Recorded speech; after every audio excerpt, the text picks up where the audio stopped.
ಮೊದಲಿಗೆ ನನಗೆ ಈ ಅವಕಾಶ ಕೊಟ್ಟಂತ ನಿಮ್ಮ ಗುರುಗಳಾದಂಥ ಶ್ರೀ ಪತ್ರಿಜಿ ಅವರಿಗೆ, ಮತ್ತೆ ಈ ಮಹಾವತಾರ ಅಭಿಯಾನ ಮತ್ತೆ ಪ್ರತಿಷ್ಠಾನದ ಅಧ್ಯಕ್ಷರಾದಂಥ ಶ್ರೀ ರಂಗನಾಥ್ ಸರ್ ಅವರಿಗೆ, ಮತ್ತೆ ನಮ್ಮ ಹಿರಿಯರು ಮತ್ತೆ ಸಂಭಾವಿತ ವ್ಯಕ್ತಿಯಾದಂಥ ಶ್ರೀಮತಿ ರೇವತಿ ಮೇಡಮ್ ಅವರಿಗೆ, ಎಲ್ಲ ಸಹೋದ್ಯೋಗಿಗಳಿಗೂ ನಾನು ವೈಯಕ್ತಿಕವಾಗಿ ಮತ್ತೆ ನನ್ನ ಸಂಸ್ಥೆಯ ಪರವಾಗಿ ಆ, ಅನೌಪಚಾರಿಕವಾಗಿ ಅನುಮತಿನೂ ಸಿಕ್ಕಿದೆ. ಹಾಗಾಗಿ ಇದನ್ನ ನಮ್ಮ ಸಂಸ್ಥೆಯ ಅಧಿಕಾರಿಗಳನ್ನು ವೀಕ್ಷಣೆ ಮಾಡ್ತಾ ಇದ್ದಾರೆ ಅಂತ ಭಾವಿಸಿದ್ದೀನಿ. ಸೊ ಹಾಗಾಗಿ ನಿಮ್ಗೆಲ್ರಿಗೂ ಮೊದಲು ಧನ್ಯವಾದ. ಈ ವೇದಿಕೆಯಲ್ಲಿ ನನ್ನ ಒಂದು ಕಿರುಪರಿಚಯ ಮತ್ತೆ ನನ್ನ ಒಂದು ಸಂವಹನ ಮತ್ತೆ ನಮ್ದು ಜ್ಞಾನ ಹಂಚ್ಕೊಳ್ಳಿಕ್ಕೆ ಅವಕಾಶ ಕೊಟ್ಟಿದ್ದೀರಾ. ನಿಮ್ಮೆಲ್ರಿಗೂ ಮೊದಲಿಗೆ ನಾನು ಧನ್ಯವಾದಗಳು.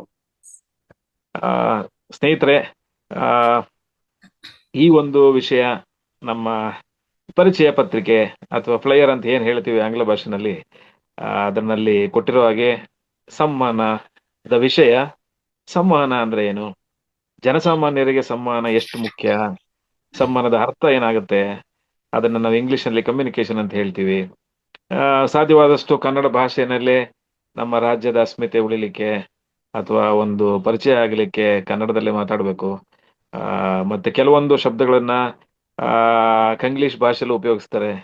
ಹಾಗಾಗಿ ಈ ಸಂವಹನ ಅನ್ನೋದು ಏನಾಗತ್ತೆ, ಯಾರಿಂದ ಯಾರಿಗೆ ಸಂವಹನ ಹೋಗುತ್ತೆ, ಇದರ ಅರ್ಥ ಏನು ಅನ್ನೋದ್ರ ಬಗ್ಗೆ ಸ್ವಲ್ಪ ತಿಳ್ಕೊಳ್ಳೋಣ. ಸ್ನೇಹಿತರೆ, ತಮಗೆಲ್ರಿಗೂ ಗೊತ್ತಿದೆ, ಈಗಿನ ಒಂದು ಪ್ರಪಂಚದಲ್ಲಿ ಅಥವಾ ಒಂದು ಸೈದ್ಧಾಂತಿಕ ವಿಷಯದಲ್ಲಿ ಸಂವಹನ ಅನ್ನೋದು ಬಹಳ ಮುಖ್ಯ. ಸಂವಹನ, ಇಂಗ್ಲಿಷ್ನ ಸಮ್ಮು ಮತ್ತೆ ಕನ್ನಡದ ವಾಹನ ಅದು ಆಗತ್ತೆ. ಆದ್ರೆ ನಾವು ಮೂಲತಃ ಇದನ್ನ ಅರ್ಥ ನೋಡ್ಕೋಬೇಕು ಅಂತಂದ್ರೆ, ಇದು ಸಾಮಾನ್ಯರಿಗೆ ಬಳಕೆ ಆಗತ್ತಾ ಸಂವಹನ, ಅಥವಾ ಇದನ್ನ ಯಾವ್ಯಾವ ರೀತಿ ಬಳಸ್ಬೋದು ಅನ್ನೋದನ್ನ ನೋಡೋಣ. ಶೀರ್ಷಿಕೆಯಲ್ಲಿ ಇದ್ದಂತೆ ಇದರದ ವ್ಯಾಖ್ಯಾನ ತಿಳ್ಕೊಳ್ಳೋಣ, ಅಥವಾ ಪರಿಭಾಷೆ ಅಂತ ಹೇಳ್ತೀವಿ. Let us know the definition of communication. ಅಂದ್ರೆ ಇಂಗ್ಲಿಷ್ ಅಲ್ಲಿ ಹೇಳ್ಬೇಕಂತಂದ್ರೆ, ಕಮ್ಯುನಿಕೇಟ್ ಮಾಡಿದ್ಯಾ ಅಂತ ಹೇಳ್ತಾರೆ. ನಾನು ಮತ್ತೆ ನೀವು ಎಲ್ಲರೂ ಮಾತಾಡ್ತೀವಿ. ಮಾತಾಡೋ ಶೈಲಿ ಆಗಲಿ ಅಥವಾ ವಿನ್ಯಾಸ ಆಗಲಿ, ಅದು ಯಾವ ರೀತಿ ಇರುತ್ತೆ, ನಾವು ಮಾತಾಡ್ತೀವಿ ಅಥವಾ ಬರೀತೀವಿ, ಅದನ್ನ ಮೌಖಿಕವಾಗಿ ಹೇಳ್ತೀವಿ, ಅಮೌಖಿಕವಾಗಿ ಹೇಳ್ತೀವಿ, ಅಥವಾ ಮೌಖಿಕವಲ್ಲದ ಒಂದು ವಿಷಯ. ನಾವು ಪಂಚೇಂದ್ರಿಯಗಳಲ್ಲಿ ಇರುವಂಗೆ, ಯಾಕೆಂದ್ರೆ ನಮ್ಮ ಜೊತೆ ಈ ಒಂದು ಅಧಿವೇಶನದಲ್ಲಿ ಪರೋಕ್ಷವಾಗಿ ಕೂಡ್ಕೊಂಡಿರುವಂತ ಎಲ್ಲ ತಾವು ಸಹೋದರ ಸಹೋದರಿಯರು, ತಮಗೆಲ್ಲರಿಗೂ ಪಂಚೇಂದ್ರಿಯಗಳ ಬಗ್ಗೆ ನಾನು ಅದನ್ನ ಹೆಚ್ಚಿಗೆ ಹೇಳೋ ಅವಶ್ಯಕತೆ ಇಲ್ಲ. ಯಾಕೆಂದ್ರೆ ತಾವು ಸಾಕಷ್ಟು ತಿಳಿದಿದ್ದೀರಾ. ನಾನು ನಮ್ಮ ಇತ್ತೀಚೆಗಂತೆ ನಿಮ್ಮ ಸಂಸ್ಥೆಗೆ ಭೇಟಿ ನೀಡಿದಾಗ, ಪತ್ರಿಜಿ ಅವರದ ಪಿರಮಿಡ್ ಸಂಸ್ಥೆಗೆ ಭೇಟಿ ನೀಡಿದಾಗ, ಅಲ್ಲಿನೂ ನನಗೆ ಸಂಸ್ಥೆ ಅಲ್ಲಿ ಒಬ್ಬರು ನಾಗೇಶ್ ಮತ್ತೆ ರಂಗನಾಥ್ ಸರ್ ಅವ್ರು ಪರಿಚಯ ಮಾಡಿದ್ರು. ಅದೆಲ್ಲ ಚೆನ್ನಾಗಿ ತೋರಿಸಿದ್ರು, ಮತ್ತೆ ನಮ್ಮೆಲ್ಲ ಅಧಿಕಾರಿಗಳು ತಿಳಿಸ್ಕೊಟ್ರು. ಅಲ್ಲಿ ಆ ಈ ಕಮ್ಯುನಿಕೇಶನ್ ಬಗ್ಗೆ ಮಾತಾಡ್ಬೇಕು ಅಂತ ಅಲ್ಲಿನೂ ಚರ್ಚೆ ಆಯ್ತು. ಚರ್ಚೆ ಆದ ನಂತರವೇ ನಾನು ನಮ್ಮ ಹಿರಿಯರಾದಂತಹ ಸಹೋದರಿ ಸಮಾನವಿರುವಂತ ಶ್ರೀಮತಿ ರೇವತಿ ಮೇಡಮ್ ಅವ್ರ ಹತ್ರ ಮಾತಾಡಿದೆ. ನಂತರ ನಮ್ಮ ಪ್ರಸಾದ್ ಸರ್ ಹತ್ರನು ಹೇಳಿದೆ, ರಂಗನಾಥ್ ಸರ್ ಹತ್ರನು ಆಯ್ತು ಅಂತ ಹೇಳಿದ್ರು. ಹಾಗಾಗಿ ಈಗ ನಾನು ಇಷ್ಟೆಲ್ಲ ಹೇಳಿದ್ನಲ್ಲ, ಅದನ್ನ ಸಂವಹನ ಮಾಡಿದ್ದೀನಿ ನಾನು. ಯಾಕೆಂದ್ರೆ ಈ ಸಂವಹನ ಅನ್ನೋದು ಒಂದು ಪ್ರಕ್ರಿಯೆ, ಅದು ಇಟ್ ಈಸ್ ಎ ಪ್ರೊಸೀಜರ್. ನಾನು ಹೇಳ್ತೀನಿ ಅಥವಾ ಬರಿತೀನಿ ಅಥವಾ ಇನ್ನೊಂದೇನೋ ಹೇಳ್ತೀನಿ, ಅದು ಸಂವಹನ ಆಯ್ತಾ? Is it really a communication? ಏನದಕ್ಕೆ ಬಹಳ ಪ್ರಾಮುಖ್ಯತೆ ಕೊಡೋದು, ಯಾಕೆ ನಾವು ಇಷ್ಟೊಂದದಕ್ಕೆ? ನಾನು ತಿಳಿಸುವಂತ ವಿಷಯ ಅಥವಾ ಪತ್ರ ವ್ಯವಹಾರ ಅಥವಾ ನಾನು ಬಾಯಿಯಿಂದ ಮೌಖಿಕವಾಗಿ ಹೇಳುವಂತ ವಿಷಯಗಳನ್ನ ಇನ್ನೊಬ್ಬರಿಗೆ ಮುಟ್ಟಬೇಕದು. ಕಳಿಸುವಂತ ವ್ಯಕ್ತಿ, ಸ್ವೀಕರಿಸುವಂತ ವ್ಯಕ್ತಿ, ಮಧ್ಯದಲ್ಲಿ ಒಂದು ವಾಹಕ, ಅಂದ್ರೆ ಅದನ್ನ ನಾವು ಕಮ್ಯುನಿಕೇಶನ್ ಮೀಡಿಯಾ ಅಂತ ಹೇಳ್ತೀವಿ ಆಂಗ್ಲ ಭಾಷೆನಲ್ಲಿ. ಸಂವಹನ ವಾಹಕಗಳು ನಿಸ್ತಂತು ಸೇವೆಯಿಂದ ತಲ್ತವೆ, ಅಂದ್ರೆ ವೈರ್ಲೆಸ್ ಮೋಡ್ ಇಂದ ಹೋಗ್ತವೆ. ನಾನು ತಿಳಿಸುವಂತ ವಿಷಯ, ತೋರಿಸುವಂತ ಪ್ರಾತ್ಯಕ್ಷಿಕೆಗಳು ಒಬ್ಬರಿಂದ ಒಬ್ಬರಿಗೆ ಮುಟ್ಟಿ ಅವರಿಂದ ಸಕಾರಾತ್ಮಕವಾಗಿ ನನಗೆ ತಲುಪಿದೆ ಅಂತ ಹೇಳುವ ತನಕ ಸಂವಹನ ಪ್ರಕ್ರಿಯೆ ಮುಖ್ಯವಾಗಿರೋದಿಲ್ಲ, ಪೂರ್ತಿಯಾಗಿರೋದಿಲ್ಲ. ಉದಾಹರಣೆಗೆ, ನಾನು ಒಂದು ಸಿನಿಮಾ ಚಿತ್ರನೋ ಅಥವಾ ಒಂದು ಧ್ಯಾನ ಮಂದಿರಕ್ಕೆ ಹೋಗ್ತೀನಿ. ಆ ಧ್ಯಾನ ಮಂದಿರಕ್ಕೆ ಹೋದಾಗ ನನಗೆ ಅಕಸ್ಮಾತ್ ಆಗಿ ನನ್ನ ಕೈ ಚೀಲನೋ ಅಥವಾ ಹಣ ಇಟ್ಟಿರುವಂತ ಏನು ವ್ಯಾಲೆಟ್ ಅಂತ ಹೇಳ್ತೀವಲ್ಲ, ಅದನ್ನ ತಂದಿರೋದಿಲ್ಲ. ಆಗ ನಮ್ಮ ಸ್ನೇಹಿತನೆಲ್ಲ ಕೇಳ್ತೀವಿ, ಆತನಗೋ ಆಕೆಗೋ ನನ್ನ ಮಾತಿನಲ್ಲಿ ಆಲಿಸಲು ಆಸಕ್ತಿ ಇರುವುದಿಲ್ಲ. ಏನ್ ಕಾರಣ ಅಂತಂದ್ರೆ ಆತನು ಆಕೆ ಮನಸ್ಸಿನಲ್ಲಿ ಬೇರೆ ಇರುತ್ತೆ. ನಾನು ಹೇಳ್ತಾ ಇರ್ತೀನಿ, ಆಕೆನೂ ಆತನ ಕೇಳಿಸ್ಕೊಂಡಿರೋದಿಲ್ಲ. ಹಾಗಾಗಿ ಈ ಪ್ರಕ್ರಿಯೆ ಏನಾಗಿತ್ತು, ನಾನು ಹೇಳಿದ್ದು ಅವರಿಗೆ ಗೊತ್ತಾಗ್ಲಿಲ್ಲ, ಕೇಳಿಸ್ಕೊಳ್ಳಿಲ್ಲ, ಅಥವಾ ಅವರು ಕೇಳಿಸಿದ್ ಏನು ಕೇಳಿಸ್ಕೊಂಡ್ರು ನನಗೆ ಗೊತ್ತಾಗಿಲ್ಲ. ನನ್ನ ಉದ್ದೇಶ, ನಾನು ಹಣ ತೆಗೆದುಕೊಂಡು ಹೋಗಿಲ್ಲ, ನನಗೆ ಆ ಹಣ ತೆಗೆದುಕೊಂಡು ಹೋಗಿದ ನಿಮ್ಮ ಸಹಾಯ ಬೇಕು ಅಂತ ನಾನು ಪ್ರಯತ್ನ ಪಡ್ತಾ ಇದ್ದೀನಿ. ಬಟ್ ಆದ್ರೆ ನನ್ನ ಮುಂದ್ಗಡೆ ಇರುವಂತ ವ್ಯಕ್ತಿ, ಅವರ ಉದ್ದೇಶ ಬೇರೆ ಆಗಿತ್ತು. ಇವತ್ತಿನ ದಿನಪತ್ರಿಕೆ ಓದ್ಯಾ, ನಾನ್ ಟಿಕೆಟ್ ತಗೊಂಡಿದ್ದೀನಿ, ಧ್ಯಾನ ಬಂದ್ರೆ ಒಳಗಡೆ ಹೋಗ್ತೀನಿ, ನೀನ್ ಬರಕ್ ಆಗಲ್ವಾ, ಸರಿ ಹೌದಾ ನಾನು ಹೋಗ್ ಬರ್ತೀನಿ, ಇಷ್ಟ ಆಯ್ತು. ಇದನ್ನ ನೀವು ಗಮನಿಸಿರ್ಬೋದು. ಒಂದು ವ್ಯಕ್ತಿಯಿಂದ ಇನ್ನೊಂದು ವ್ಯಕ್ತಿಗೆ ಏನಂತಾರೆ, ಕಳಿಸುವಂತ ವ್ಯಕ್ತಿ ಸೆಂಡರ್ ಅಂತ ಹೇಳ್ತೀವಿ, ಸ್ವೀಕರಿಸುವಂತ ವ್ಯಕ್ತಿ ರಿಸೀವರ್ ಅಂತ ಹೇಳ್ತೀವಿ. ಮಧ್ಯದಲ್ಲಿ ದತ್ತಾಂಶಗಳನ್ನ, ತಂತ್ರಾಂಶಗಳನ್ನ, ಚಿತ್ರಗಳನ್ನ ಒಬ್ಬರಿಂದ ಒಬ್ಬರಿಗೆ ಒಂದು ಮಾಧ್ಯಮದ ಮುಖಾಂತರ ರವಾನಿಸುವುದು, ಕಳಿಸುವುದಕ್ಕೆ ಸಂವಹನ ಅಂತ ಹೇಳ್ತೀವಿ. Communication, it is a transaction of information, transformation of information from a person called sender to a receiver called the receiving person, ಅದಕ್ಕೆ ಅಂತ ಹೇಳ್ತೀವಿ. ಇದು ಅತಿ ಮುಖ್ಯನಾ, ಅವಶ್ಯಕತೆನಾ? ಹೌದು. ನಾವು ಓದ್ತೀವಿ, ಬರಿತೀವಿ, ಆದ್ರೆ ನಾವು ಸಂವಹನ ಮಾಡಿದೀವ ಅನ್ನೋದು ಪ್ರಶ್ನೆ. ಕೆಲವೊಂದು ಸಮಯ ನಾವು ಪತ್ರಿಕೆಗಳಲ್ಲಿ ಹೇಳ್ತೀವಿ, ನಾನು ಹೇಳ್ಬಿಟ್ಟಿದ್ದೀನಿ ಅವ್ರಿಗೆ, ಹೇಳಿದ್ದೀರಾ ಸರಿ, ಬಟ್ ಅದನ್ನ ನೀವು ಸರಿಯಾದ ರೀತಿಯಲ್ಲಿ ಸ್ವೀಕರಿಸಿದ್ದೀರಾ ಇಲ್ವಾ ಅನ್ನೋದು ಪ್ರಶ್ನೆ. ಆ ಸರಿಯಾದ ರೀತಿಯಲ್ಲಿ ಸ್ವೀಕರಿಸಿದ್ದೆ ಸಕಾರಾತ್ಮಕವಾಗಿ ಉತ್ತರ ಬಂದ್ರೆ ಮಾತ್ರ ಸಂವಹನ ಆಗುತ್ತೆ. ಇಲ್ಲ ಅಂದ್ರೆ ನೀವು ಏನೋ ಒಂದು ವಿಷಯವನ್ನ ಕಳಿಸಿದ್ದೀರಾ, ಆಲಿಸುವುದು, ಕೇಳುವುದು ಎರಡು ವಿಷಯಾಂತರವಾಗುತ್ತೆ. ಆಲಿಸುವುದು ಬಹಳ ನಾವು ಏನೋ ಪ್ರಾಮುಖ್ಯತೆ ಕೊಟ್ಟು, ಅದಕ್ಕೆ ಧ್ಯಾನ ಮುಟ್ಟು, ಅದಕ್ಕೆ ವಿಶೇಷವಾಗಿ ಗುರುತನ್ನು ನೀಡಿ ಕೇಳಿಸ್ಕೊಳ್ತೀವಿ. ಕೇಳಿಸುವುದು ನಮ್ಮಲ್ಲಿ ಅರ್ಥೈಸಿಕೊಂಡಂತ ವಿಷಯವನ್ನ ಮಾತ್ರ ಕೇಳಿಸ್ಕೊಂಡು, ಆಲಿಸುವುದು ಕೇಳಿಸಿ ನಮ್ಮ ಮೆದುಳಿಗೆ ತೆಗೆದುಕೊಂಡು ಅದರಲ್ಲಿ ಪ್ರತ್ಯುತ್ತರ, ಅಥವಾ ನೀನು ಕಾರ್ಯೋನ್ಮುಖ ಆದಾಗ ಮಾತ್ರ ನೀವು ಅದನ್ನ ಆಲಿಸ್ಕೊಂಡಿದ್ದೀರಾ ಅಂತ ಅರ್ಥ. ಹಾಗಾಗಿನೇ ಲಿಸನಿಂಗ್ ಮತ್ತೆ ಇಯರಿಂಗ್ಗೆ ವ್ಯತ್ಯಾಸ ಇರುತ್ತೆ. ಈ ಸಂವಹನ ಶೈಲಿ ಆಧುನಿಕ ಯುಗದಲ್ಲಿ ಬಹಳ ಮುಖ್ಯ. ನಿಮಗಂತೂ ಈಗಿನ ಕಾಲದಲ್ಲಿ ಎಲ್ಲರಿಗೂ ಗೊತ್ತಿದೆ, ಈ ಒಂದು ವಿದ್ಯುನ್ಮಾನ ಪ್ರಪಂಚದಲ್ಲಿ ಆರ್ಥಿಕ ಬುದ್ಧಿಮತ್ತೆ ಅಥವಾ ಜಾಣ್ಮೆ ಅಂತ ನಾವು ಹೇಳ್ತೀವಿ, ಆರ್ಟಿಫಿಷಿಯಲ್ ಇಂಟೆಲಿಜೆನ್ಸ್ ಅಂತ ಏನ್ ಹೇಳ್ತೀವಲ್ಲ, ಅದು ಬಹಳ ಪ್ರಭಾವ ಬೀರ್ತಾ ಇದೆ. ಎಷ್ಟರ ಮಟ್ಟಿಗೆ ಅಂತಂದ್ರೆ, ಈ ವೇದಿಕೆ ಮೇಲಿರುವಂತ ಸನ್ಮಾನ್ಯನಾರು ತಪ್ಪು ತಿಳಿಬಾರ್ದು, ಕೆಲವೊಂದು ವರ್ಷಗಳ ನಂತರ ಕೃತಕ ಬುದ್ಧಿಮತ್ತೆ ಅನ್ನೋದು ಕೃತಕವಾಗಿ ಉಳಿಯುತ್ತೆ, ಅದೊಂದು ಸಮತೋಲನ ಸ್ಥಿತಿಗೆ ಬಂದ್ಬಿಡುತ್ತೆ. After gap of some years it will be saturated ಅಂತ ಹೇಳ್ತಾರೆ. ಅದು ಅದು ಒಂದು ವಿಷಯ. ಈ ಸಂವಹನ ಹರಿದಾಡ್ತಾ ಇದೆ. ಹಾಗಾಗಿ ಸಂವಹನದಕ್ಕೆ ಪೂರ್ಣವಾದ ವ್ಯಾಖ್ಯಾನ ಏನು? ಒಂದು ವಿಷಯ, ಒಂದು ಚಿತ್ರ, ಅಥವಾ ಒಂದು ದತ್ತಾಂಶ, ಅಥವಾ ಒಂದು ಮಾಹಿತಿಯನ್ನ ಒಬ್ಬರಿಂದ ಒಬ್ಬರಿಗೆ ನಿರರ್ಗಳವಾಗಿ ಕಳಿಸುವುದು, ರವಾನಿಸುವುದು ಕೆ ಸಂವಹನ. ಯಾವಾಗ ಕಂಪ್ಲೀಟ್ ಆಗತ್ತೆ, ಯಾವಾಗ ಮುಕ್ತ ಆಗತ್ತೆ ಅಂದ್ರೆ ಸಕಾರಾತ್ಮಕ ಉತ್ತರ ಬಂದಾಗ. ನಾವು ಬೆಳಿಗ್ಗೆ ಎದ್ದ ತಕ್ಷಣ ಶುಭೋದಯ, ನಮಸ್ಕಾರ ಇದೆಲ್ಲ ಹೇಳ್ತೀವಿ, ಅಥವಾ ನಮ್ಮ ಆಂಗ್ಲ ಭಾಷೆಯಲ್ಲಿ ಹೇಳ್ಬೇಕು ಅಂದ್ರೆ ಈಗಿನ ಹೊತ್ತಿನಲ್ಲಿ ಹಲೋ ಅಂತ ಹೇಳ್ತೀವಿ. ತಮಾಷೆಗೆ ಆತನೋ ಆಕೆನೋ ಹೋಗಲೋ ಅಂತ ಹೇಳ್ಬಿಡ್ತಾರೆ. ಹಲೋಗು ಹೋಗಲೋಗು ವ್ಯತ್ಯಾಸ ನೋಡಿ, ಎಷ್ಟು ವ್ಯತ್ಯಾಸ ಇರುತ್ತೆ ಗೊತ್ತಾಗತ್ತೆ ನೋಡಿ, ಅಲ್ವಾ? ಸೊ ಹಾಗಾಗಿ ದಯವಿಟ್ಟು ನಾನು ಪಾಠ ಮಾಡ್ತಿದ್ದೀನಿ ಅಂತ ತಿಳ್ಕೊಬೇಡಿ, ನೀವೆಲ್ಲ ಹಿರಿಯರು. ಯಾಕೆಂದ್ರೆ ನಮ್ಮ ನಮ್ಮ ಶ್ರೀಮತಿ ರೇವತಿ ಮೇಡಮ್ ಅವ್ರು ಹೇಳಿದ ಪ್ರಕಾರ, ತರಬೇತಿ ಸಂಸ್ಥೆನಲ್ಲಿ ಪ್ರಶಿಕ್ಷಣಾರ್ಥಿಗಳಿಗೋ ಅಥವಾ ಪ್ರಶಿಕ್ಷಣಾರ್ಥ ಅಧಿಕಾರಿಗಳವರು ಅವರಿಗೆ ಸಂವಹನ ಮಾಡ್ಬೇಕಾದ್ರೆ ಇದನ್ನ ಪದೇ ಪದೇ ಹೇಳ್ಬೇಕಾಗತ್ತೆ. ಯಾಕೆಂದ್ರೆ ನಾನು ಹೇಳುವಂತ ರೀತಿ ಅಥವಾ ಕೆಲವೊಂದು ನಕಾರಾತ್ಮಕ ಉತ್ತರಗಳು ಬಂದ್ಬಿಡ್ತವೆ, ಮನಸ್ಸಿನಲ್ಲಿ ಅನ್ಕೊಂತಾರೆ. ಹಾಗಾಗಿ ಕೇಳುಗರಿಗೆ ನಮ್ಮ ಪಂಚೇಂದ್ರಿಯಗಳಿಗೆ ಬಹಳ ಪ್ರಾಮುಖ್ಯತೆ ಕೊಡ್ತೀವಿ. ಈ ಸಂವಹನದಲ್ಲಿ ಪಂಚೇಂದ್ರಿಯಗಳ ಕೆಲಸ ಬಹಳ ಮುಖ್ಯ. ಹಾಗಾಗಿ ನಿಮ್ಗೆಲ್ರಿಗೂ ಗೊತ್ತಿದೆ, ಇಳಿಕೆ ಕ್ರಮದಲ್ಲಿ 5, 4, 3, 2, 1 ಅಂತ ಹೇಳ್ತೀವಿ. It is A descending order of 5, 4, 3, 2, 1. ಯಾಕೆ? 5 ವಿಷಯಗಳನ್ನ ಆ ಕೋಣೆನಲ್ಲಿ ನೀನು ನೋಡಿದ್ದು, 4 ವಿಷಯಗಳನ್ನ ನೀನು ಗ್ರಹಿಸಿದ್ದು, 3 ವಿಷಯಗಳನ್ನ ನೀನು ವಾಸನೆ ನೋಡಿದ್ದು. ವಾಸನೆ ಅಂದ್ರೆ ಸುವಾಸನೆಯೂ ಆಗ್ಬೋದು, ದುರ್ವಾಸನೆಯೂ ಆಗ್ಬೋದು. 2 ವಿಷಯಗಳನ್ನ ನೀನು ರುಚಿ ನೋಡಿದ್ದು, ಮತ್ತು 1 ವಿಷಯಗಳನ್ನ ಸ್ಪರ್ಶ ಮಾಡಿದ್ದು. 5 ಪಂಚೇಂದ್ರಿಯಗಳಿಗೆ ನಾವು ಪ್ರಾಮುಖ್ಯತೆ ಕೊಟ್ಟಂಗಾಯ್ತು. ಈ ಒಂದು ವಸ್ತು ವಿಷಯಗಳನ್ನ ಆ ಸಂವಹನ ಕೊಠಡಿಯಲ್ಲಿ, ಆ ತರಬೇತಿಯ ಕೊಠಡಿಯಲ್ಲಿ, ಸಮಾಲೋಚನಾ ಕೋಣೆಯಲ್ಲಿ ಅನುಭವಿಸಿ ಪ್ರತಿಯೊಬ್ಬರಿಗೂ ಮತ್ತೊಬ್ಬರಿಗೂ ಸಂಬಂಧಪಟ್ಟವರಿಗೂ ತಿಳಿಸುವುದು, ಆಲಿಸುವಂತೆ ಮಾಡುವುದೇ ಸಂವಹನ ಪ್ರಕ್ರಿಯೆ. ಸರ್ ಇಷ್ಟೊಂದೆಲ್ಲ ಹೇಳ್ತಿದ್ದೀರಾ, ಇದು ನಿಜವಾಗ್ಲೂ ಬೇಕಾ sir? Just sending a message from person to person, it's enough sir. ಖಂಡಿತ ಅದನ್ನ ನಾವು ಸಂವಹನ ಮಾಡಿದೀವ? ಏನು ಬರ್ದಿದೀವಿ, ತೋರಿಸಿದೀವಿ, ನಮ್ಮ ಕಪ್ಪು ಅಲ್ಲಿಗೆ ಮೇಲೋ ಅಥವಾ ಬಿಳಿ ಅಲ್ಲಿಗೆ ಮೇಲೋ ಬರಿತೀವಿ, ಅದು ನಿಜವಾಗ್ಲೂ ಸಂವಹನ ಆಗತ್ತಾ? ಅದು ಯಾವಾಗ ಸಂವಹನ ಆಗತ್ತೆ ಅಂದ್ರೆ, ಶ್ರೀಮತಿ ರೇವತಿ ಮೇಡಮ್ ಅವರು ಧ್ಯಾನ ಮಂದಿರ ಮತ್ತೊಂದು ಗುರುಗಳಿಗೆ, ತಂದೆ ತಾಯಿಗಳಿಗೆ ಎಲ್ಲಾರ್ಗುನು ಅವರು ವಂದಿಸಿ ಕಾರ್ಯಕ್ರಮವನ್ನ ಪ್ರಾರಂಭ ಮಾಡಿ ಎಲ್ರಿಗೂ ಅವಕಾಶ ವೇದಿಕೆ ಮಾಡಿಕೊಟ್ರಲ್ಲ, ಅದು ಎಷ್ಟು ಚೆನ್ನಾಗಿತ್ತು ಅಂತ ಬಹಳ ಧನ್ಯವಾದಗಳನ್ನು ತಿಳಿಸ್ಲೇಬೇಕು. ಈ ಒಂದು ಪದ್ಧತಿ ಆ ಕೆಲವೊಂದು ಕಡೆ ನಡೆಯುತ್ತೆ, ತಪ್ಪಾಗಿ ಗ್ರಹಿಸ್ಬೇಡಿ. ಹಾಗಾಗಿ ಇದು ಏನು ತೋರಿಸ್ತು ಅಂತಂದ್ರೆ, ಮೌಖಿಕ ಮತ್ತೆ ಚಿನ್ನಾರ್ಥಕವಾದ್ದು, ಅಮೌಖಿಕ ಎಲ್ಲಾ ಸಂವಹನವನ್ನು ಮಾಡಿದ್ರು ಮೇಡಮ್ ಅವರು. ಯಾಕೆ ಮಾಡಿದ್ರು? ಎಷ್ಟು ಅರ್ಥೈಸಿ ಹೇಳಿದ್ರು, ಸ್ಫುಟವಾಗಿ ಹೇಳಿದ್ರು. ಸ್ಫುಟವಾಗಿ ಅದನ್ನ ಹೇಳಿ ಸಂಬಂಧಪಟ್ಟ ವೇದಿಕೆಯಲ್ಲಿರುವಂತ ಯಾರ್ಯಾರು ಕೊಂಡಿನಲ್ಲಿ ಕಳಿಸಿದ್ರು ಅವರೆಲ್ಲ ಈ ಒಂದು ಕಾರ್ಯಕ್ರಮಕ್ಕೆ, ಈ ಒಂದು ಅಧಿವೇಶನಕ್ಕೆ ಅಥವಾ ಈ ಒಂದು ತರಗತಿಗೆ ಸೇರ್ಕೊಂಡಿದ್ರು, ಅವರಿಗೆಲ್ಲ ಮನಮುಟ್ಟುವಂತೆ ಹೇಳಿದ್ರು. ಪರಿಚಯನು ಬಹಳ ಚೆನ್ನಾಗಿ ಮಾಡ್ಕೊಟ್ರು.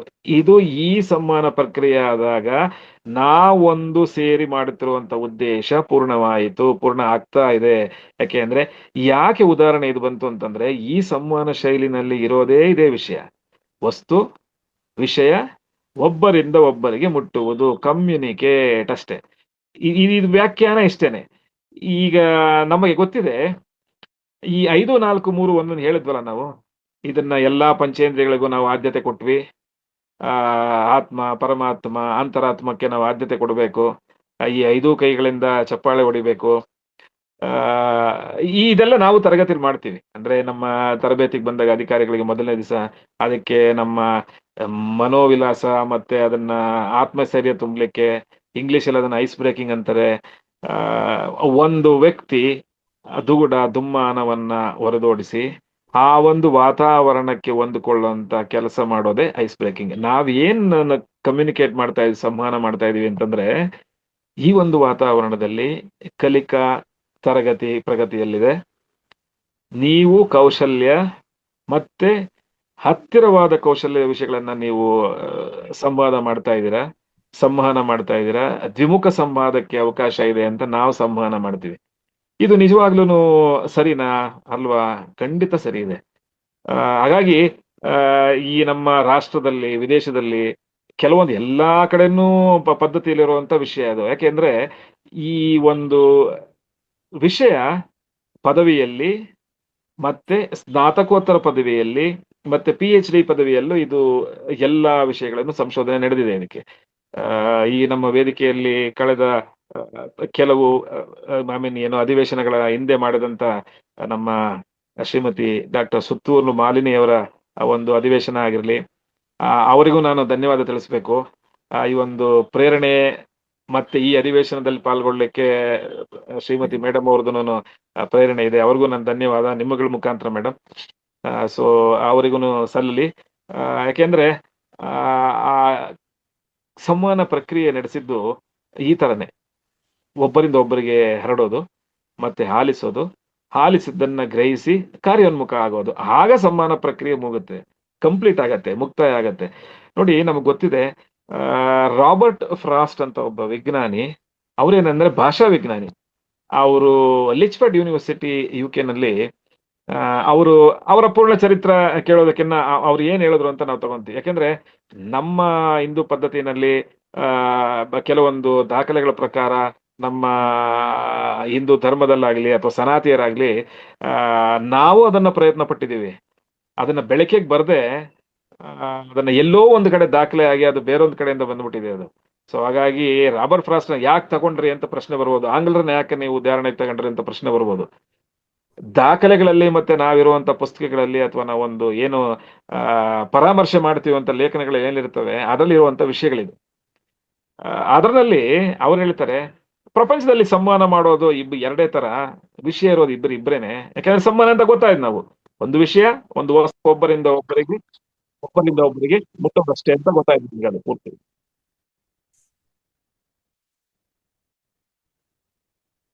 ಸೊ ಈ ಪರಿಸ್ಥಿತಿಯಲ್ಲಿ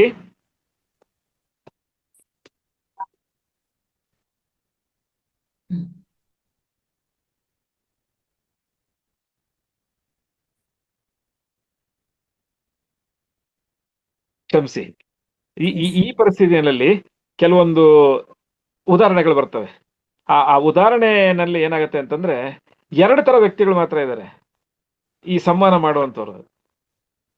ಪ್ರತಿಶತ ಅಥವಾ ಶೇಕಡ 50ರಷ್ಟು ಜನಕ್ಕೆ ಅಂದ್ರೆ ನಾನು ಆ ತರ ದೊಡ್ಡವನು ಅಥವಾ ಮತ್ತೊಂದು ಅಂತ ಹೇಳಿ ಖಂಡಿತ ಇಲ್ಲ. ಏನು ವಾಸ್ತವಾಂಶ ಇದೆ, ದಾಖಲೆಗಳಲ್ಲಿ ಏನಿದೆ, ಪರಾಮರ್ಶೆನಲ್ಲಿ ಏನಿದೆ ಅದನ್ನ ಮಾತ್ರ ತಮ್ಮ ಮುಂದೆ ಹಂಚ್ಕೊಳ್ಳಕ್ಕೆ ಇಷ್ಟಪಡ್ತಾ ಇದ್ದೀನಿ ನಾನು. 2 ತರ ಜನರು ಅಥವಾ ಸಾರ್ವಜನಿಕರು ಅಥವಾ ಮನುಷ್ಯರಿದ್ದಾರೆ. ಪ್ರತಿಶತ ಶೇಕಡ 50ರಷ್ಟು ಅವರಲ್ಲಿ ಎಲ್ಲ ವಿಷಯಗಳು ಗೊತ್ತಿರುತ್ತೆ. ಪ್ರತಿಯೊಂದು ದಾಖಲೆಗಳ ಸಮೇತ ಇರುತ್ತೆ, ಮಾಹಿತಿ ಇರುತ್ತೆ, ದತ್ತಾಂಶಗಳಿರ್ತವೆ, ಮತ್ತೆ ಅದನ್ನ ಪರಿಷ್ಕರಣೆ ಮಾಡುವಂತ ವಿಷಯಗಳಿರ್ತವೆ. ಆದರೆ ಅವರಿಗೆ ಮಾತನಾಡಲು ಬರುವುದಿಲ್ಲ, ಸಂವಹನ ಮಾಡುವರು ಬರುವುದಿಲ್ಲ, ಪ್ರತಿಯೊಬ್ಬರಿಗೆ ಅವರಿಗೆ ತಿಳಿ ಹೇಳುವರು ಬರುವುದಿಲ್ಲ. ಇದು ಮೊದಲ ಒಂದು ಭಾಗ, ಪ್ರತಿಶತ ಶೇಕಡ 50ರಷ್ಟು ಜನ. ಇನ್ನ 50ರಷ್ಟು ಜನ ಅವರಲ್ಲಿ ಏನೂ ವಿಷಯ ಇರೋದಿಲ್ಲ. ಅದು ಯಾರ್ಯಾರು ಅಂತ ನಾವು ಉದಾಹರಣೆ ತಗೊಳ್ಳೋದು ಬೇಡ, ಈ ವೇದಿಕೆ ಅದಕ್ಕೆ ಸೂಕ್ತನೂ ಅಲ್ಲ. 50ರಷ್ಟು ಜನ ಅವರಲ್ಲಿ ಹೇಳಲಿಕ್ಕೆ, ಮಾತಾಡಲಿಕ್ಕೆ ಅಥವಾ ಸಂವಹನ ಮಾಡ್ಲಿಕ್ಕೆ ಏನು ಇರೋದಿಲ್ಲ. ಸಂವಹನ ಅಂದ್ರೆ ಮಾತಾಡೋದು ಒಂದೇ ಅಲ್ಲ, ನಾವು ಮೌಖಿಕವಾಗಿ ಹೇಳ್ಬೋದು, ಬರವಣಿಗೆ ಮುಖಾಂತರ ತಿಳಿಸ್ಬೋದು, ನಾನು ಕೂತಿರುವಂತ ಶೈಲಿ, ಭಂಗಿ, ಅಥವಾ ನಾನು ಕೇಳಿಸುವಂತ ನನ್ನ ದೇಹದ ಆಕೃತಿ, ಮತ್ತೆ ನಾನು ನಡೆದಾಡಿ ಓಡಾಡುವಂತ ತಿಳಿಸುವಂತ ರೀತಿ, ಇದೆಲ್ಲಾನು ಸಂವಹನ ಕ್ರಿಯೆ ಆಗತ್ತೆ. ಆದರೂ ಅವರು ಪುಂಖಾನುಪುಂಖವಾಗಿ ಗಂಟೆಗಟ್ಟಲೆ ನಿರರ್ಗಳವಾಗಿ ಮಾತಾಡ್ತಾರೆ. ಸೊ 2 ಭಾಗಗಳು ನಾವು ತಿಳ್ಕೊಂಡ್ವಿ. ಸಂವಹನ ಪ್ರತಿಯೊಬ್ಬರಿಗೆ ಒಬ್ಬರಿಂದ ಒಬ್ಬರಿಗೆ ಕಳಿಸೋದು, ಸೆಂಡರ್ ಇಂದ ರಿಸೀವರ್ಗೆ ಹೋಗುತ್ತೆ. ಯಾವುದೇ ಆ ಕಳಿಸುವಂತ ಸಂವಹನ ಮಾಧ್ಯಮ, medium called A communication medium, ಅದರ ಮುಖಾಂತರ ನಿರರ್ಗಳವಾಗಿ ಹೋಗುತ್ತೆ. ಅಲ್ಲಿ ಪಡೆದಿರುವಂತ ವ್ಯಕ್ತಿ ನನಗೆ ತಲುಪಿದೆ ಅಂತ ಮೌಖಿಕವಾಗಿ ಅಥವಾ ಅಮೌಖಿಕವಾಗಿ ತನ್ನ ಕಣ್ಸಂದೆಯಿಂದ ಅಥವಾ ಪಂಚೇಂದ್ರಿಯಗಳ ಯಾವುದೇ ಒಂದು ಉತ್ತರದಿಂದ ಹೇಳ್ತಾನಲ್ಲ, ಅದಕ್ಕೆ ಸಂವಹನ ಆಗಿದೆ ಅಂತ. ಇದು 2 ಭಾಗ ಇರ್ತದೆ. ಮತ್ತೆ ಈ ಭಾಗಗಳೇನಾಗತ್ತೆ, ಈ ಭಾಗಗಳಿದಾವಲ್ಲ, ನಾವು 2 ಭಾಗಗಳನ್ನ ಹೇಳಿದ್ವಿ ನಾವು. ಆ ಭಾಗಗಳಲ್ಲಿ 50% ಹೇಗಿರ್ತಾರೆ, ಒಂದು 50% ಏನು ಗೊತ್ತಿರಲ್ಲ, ಮಾತಾಡ್ತಿರ್ತಾರೆ. ಅದನ್ನ ಹೇಗೆ ತಿಳಿಸೋದು ನಾವು? ಇದು ನಿಜವಾಗ್ಲೂ ಸಂವಹನ ಪ್ರಕ್ರಿಯೆ ಆಗತ್ತಾ ಇದು? ಕೆಲವೊಂದು ಕಡೆ ಆಗತ್ತೆ. ಉದಾಹರಣೆಗೆ ಈ ವ್ಯಾಖ್ಯಾನಗಳನ್ನು ಕೊಡ್ತಾರೆ ಅಥವಾ ಉಪನ್ಯಾಸಗಳು, ಮತ್ತೆ ಇನ್ನೊಂದು ಏನೋ ನಮ್ಮ ಶಾರೀರಿಕ ನ್ಯೂನತೆಗಳಿಗೆ ಒಂದು ಕಮ್ಮಟಗಳನ್ನು ಏರ್ಪಡಿಸೋದು, ಇದರಲ್ಲೆಲ್ಲ ಇರುತ್ತೆ. ನನ್ನ ಉದ್ದೇಶ ಎಷ್ಟೇನೆ, ಅವ್ರು ಹೇಳೋದು, ವ್ಯಾಖ್ಯಾನ ಕೊಡುವಂತ ಉಪನ್ಯಾಸಕರು ಹೇಳೋದು, ನಿಮಗೆ ಇದರ ಅರಿವಾಗಬೇಕು. ನಂತರ ಪ್ರಾಯೋಗಿಕವಾಗಿ ಇದನ್ನ ನಮ್ಮ ಕೋಣೆಯಲ್ಲಿ ತಿಳಿಸ್ತಾರೆ. ಆ ಪ್ರಾಯೋಗಿಕತೆ ಮುಗಿದಾದ ಮೇಲೆ ನೀವು ಅದನ್ನ ಅನುಷ್ಠಾನಕ್ಕೆಗೊಳಿಸಿ. ಆ ಅನುಷ್ಠಾನಕ್ಕೆಗೊಳಿಸುವಂತ 2ನೇ ಘಟ್ಟದಲ್ಲಿ ಏನಾಗತ್ತೆ, ಆ ಸಂವಹನ ಪ್ರಕ್ರಿಯೆ ನಿರರ್ಗಳಾಗಿ ಒಬ್ಬರಿಂದ ಒಬ್ಬರಿಗೆ ಹೋಗುತ್ತೆ. ಅದನ್ನ ಅಭ್ಯಾಸ ಮಾಡ್ತಾರೆ. ಅಭ್ಯಾಸ ಮಾಡಿದಾಗ ಅದನ್ನ ಪರಿಶೀಲನೆ ಮಾಡಿಸಿದಂತವರು ಕೆಲವೊತ್ತು ನ್ಯೂನತೆಗಳನ್ನ ಅಥವಾ ಕೆಲವೊಂದು ಆಕ್ಷೇಪಗಳನ್ನ ಎತ್ತಾರೆ. ಇದು 2ನೇ ಹಂತ. ಮೊದಲನೇ ಹಂತ ವ್ಯಾಖ್ಯಾನ, ಉಪನ್ಯಾಸ. 2ನೇ ಹಂತ ಅದರದ್ದು ಪ್ರಾಯೋಗಿಕವಾಗಿ ನಾನು ಸ್ವಯಂಚಾಲಿತವಾಗಿ ಅನುಷ್ಠಾನ ಮಾಡ್ಲಿಕ್ಕೆ ಪ್ರಯತ್ನ ಪಡೋದು. 3ನೇದು ಅದನ್ನ ನ್ಯೂನತೆಗಳು ಮತ್ತೆ ಅದರ ಆಕ್ಷೇಪಗಳನ್ನ ಎತ್ತೋದು. ಕೊನೆ ಹಂತ ನಾನು ಅದನ್ನ ಅನುಷ್ಠಾನಗೊಳಿಸೋದಕ್ಕೆ ಯಾವ್ದನ್ನ ಅನುಷ್ಠಾನಗೊಳಿಸ್ತೀನಿ, ನಾನು ಕಳೆದ ಹಿಂದಿನ ಮಟ್ಟದಲ್ಲಿ ಅಥವಾ ಹಂತದಲ್ಲಿ ಏನು ನ್ಯೂನತೆಗಳಿತ್ತು ಅಥವಾ ಆಕ್ಷೇಪಣೆಗಳಿತ್ತು ಅನ್ನ ಅನುಪಾಲನೆ ಅಥವಾ ಅನುಸರಣೆ ಮಾಡ್ತೀನಿ. ಅದನ್ನ ನಾನು ಅನುಪಾಲನೆ ಅಥವಾ ಅನುಸರಣೆ ಮಾಡಿ, ಕನ್ಸಿಲಿಯೇಷನ್ ಅಂತ ಏನ್ ಹೇಳ್ತಾರೆ ಇಂಗ್ಲಿಷ್ ನಲ್ಲಿ, ಅನುಪಾಲನೆ ಮತ್ತು ಅನುಸರಣೆ, ಇದನ್ನ ಮಾಡಿದಾಗ ಕಮ್ಯುನಿಕೇಶನ್ ಅಥವಾ ಸಂವಹನ ಪೂರ್ಣವಾಗತ್ತೆ. ಯಾವ್ಯಾವ ರೀತಿ ಸಂವಹನ ಇದೆ ಮತ್ತೊಂದ್ಸರಿ ನೋಡೋಣ. ಈಗ ಮೌಖಿಕ ಸಂವಹನ, ನಾನು ಮೌಖಿಕವಾಗಿ ಬಾಯಿಂದ ಶಬ್ದಗಳ ಮುಖಾಂತರ ನನ್ನ ಧ್ವನಿ ಪೆಟ್ಟಿಗೆಯ ತರಂಗ ಆಮೇಲೆ ಅದರ ಮಟ್ಟ ಎಷ್ಟಕ್ಕಿರುತ್ತೋ ಅಷ್ಟು ಮಟ್ಟಿಗೆ ನಾನು ನನ್ನ ಮೌಖಿಕವಾಗಿ ನಾನು ಸಂವಹನ ಮಾಡ್ತೀನಿ. ಮತ್ತೊಂದು ಬರವಣಿಗೆಯ ಮುಖಾಂತರ ಮಾಡ್ತೀನಿ. ಇನ್ನೊಂದು ಮತ್ತೊಂದು ಅಮೌಖಿಕ, ಅಂದ್ರೆ ನಾನು ಬರವಣಿಗೆ ಅಲ್ಲದೇನೆ ನಾನು ಭಂಗಿ, ನನ್ನ ದೇಹದ ಭಂಗಿಗಳಲ್ಲಿ ಮತ್ತೊಂದು ರೀತಿಯಲ್ಲಿ ಮಾಡ್ಲಿಕ್ಕೆ ಪ್ರಯತ್ನ ಪಡ್ತೀನಿ. ಇದರಲ್ಲಿ ಕೌಶಲ್ಯ ಏನಾಗತ್ತೆ, ಸಂವಹನದಲ್ಲಿ ಕೌಶಲ್ಯ ಏನಾಗತ್ತೆ, ಇದು ಸಂವಹನ ಬೇಕಾ, ನಿಜವಾಗ್ಲೂ ಬೇಕಾ? ಹೌದು, ಬಹಳ ಮುಖ್ಯ ಬೇಕಾಗತ್ತೆ. ಈಗ ನಾವು ತಿಳ್ಕೊಂಡ್ವಿ. ಈ ಕೆಲವೊಂದು ವಿಷಯಗಳನ್ನ ಹೀಗೆ ಮಾತಾಡ್ತಾ ಇದ್ರೆ, ಈಗ ಪ್ರತಿಶತ 50 ಜನ ಅದಿದ್ದಾರೆ ಮತ್ತು 50 ಜನ ನಮಗೆ ಗೊತ್ತಿದೆ ವಿಷಯ, ಅದನ್ನ ಮಾತಾಡ್ಲಿಕ್ಕೆ ಗೊತ್ತಿಲ್ಲ ಅಂತ ಹೇಳಿದ್ವಿ. ಕೆಲವೊಂದು ವಿಷಯಗಳನ್ನ ಇದನ್ನ ವಿಷಯಾಂತರ ಆಗೋಗುತ್ತೆ. ಯಾವಾಗ ವಿಷಯಾಂತರ ಆಗತ್ತೆ, ಸಂಬಂಧಪಟ್ಟ ವ್ಯಕ್ತಿ ಸಂಬಂಧಪಟ್ಟ ವಿಷಯವನ್ನ ಸಂಬಂಧಪಟ್ಟವರಿಗೆ ತಿಳಿಸದೇ ಇದ್ದಾಗ ವಿಷಯಾಂತರ ಆಗತ್ತೆ. ಯಾಕೆ ವಿಷಯಾಂತರ ಆಯ್ತು? ನೀವು ಹೇಳುವಂತ ಶೈಲಿ ಅಥವಾ ಬರೆದು ತೋರಿಸುವಂತ ವಿನ್ಯಾಸ, ಶೈಲಿ ಮತ್ತೆ ವಿನ್ಯಾಸ, ನಿನ್ನಲ್ಲಿ ಇರುವಂತ ಜ್ಞಾನ, ಶೈಲಿ, ವಿನ್ಯಾಸ, ಜ್ಞಾನ ಮೂರನ್ನು ಅನುಷ್ಠಾನಗೊಳಿಸದೇ ಇದ್ದಾಗ, ಅನುಷ್ಠಾನ ಮತ್ತು ಪರಿಪಾಲನೆ ಮಾಡದೇ ಇದ್ದಾಗ ಅದು ವಿಷಯಾಂತರ ಆಗಿದೆ. ಯಾಕೆ ವಿಷಯಾಂತರ ಆಯ್ತು? ಕಳಿಸುವ ಸಮಯದಲ್ಲಿ ಅಥವಾ ನಿನ್ನಲ್ಲಿ ಕೇಳ್ತಾ ಇರುವಂತ ಪ್ರೇಕ್ಷಕರಾಗ್ಲಿ ಅಥವಾ ಸಂಬಂಧಪಟ್ಟವರಾಗ್ಲಿ, ನಿನ್ನ ಮುಂದಿನವರು ಆಲಿಸ್ತಾ ಇರ್ತಾರೆ, ಕೇಳಿಸ್ಕೊತಾ ಇರ್ತಾರೆ. ತುಂಬಾ ತಡರಾತ್ರಿ ಆಗೋಗಿದೆ.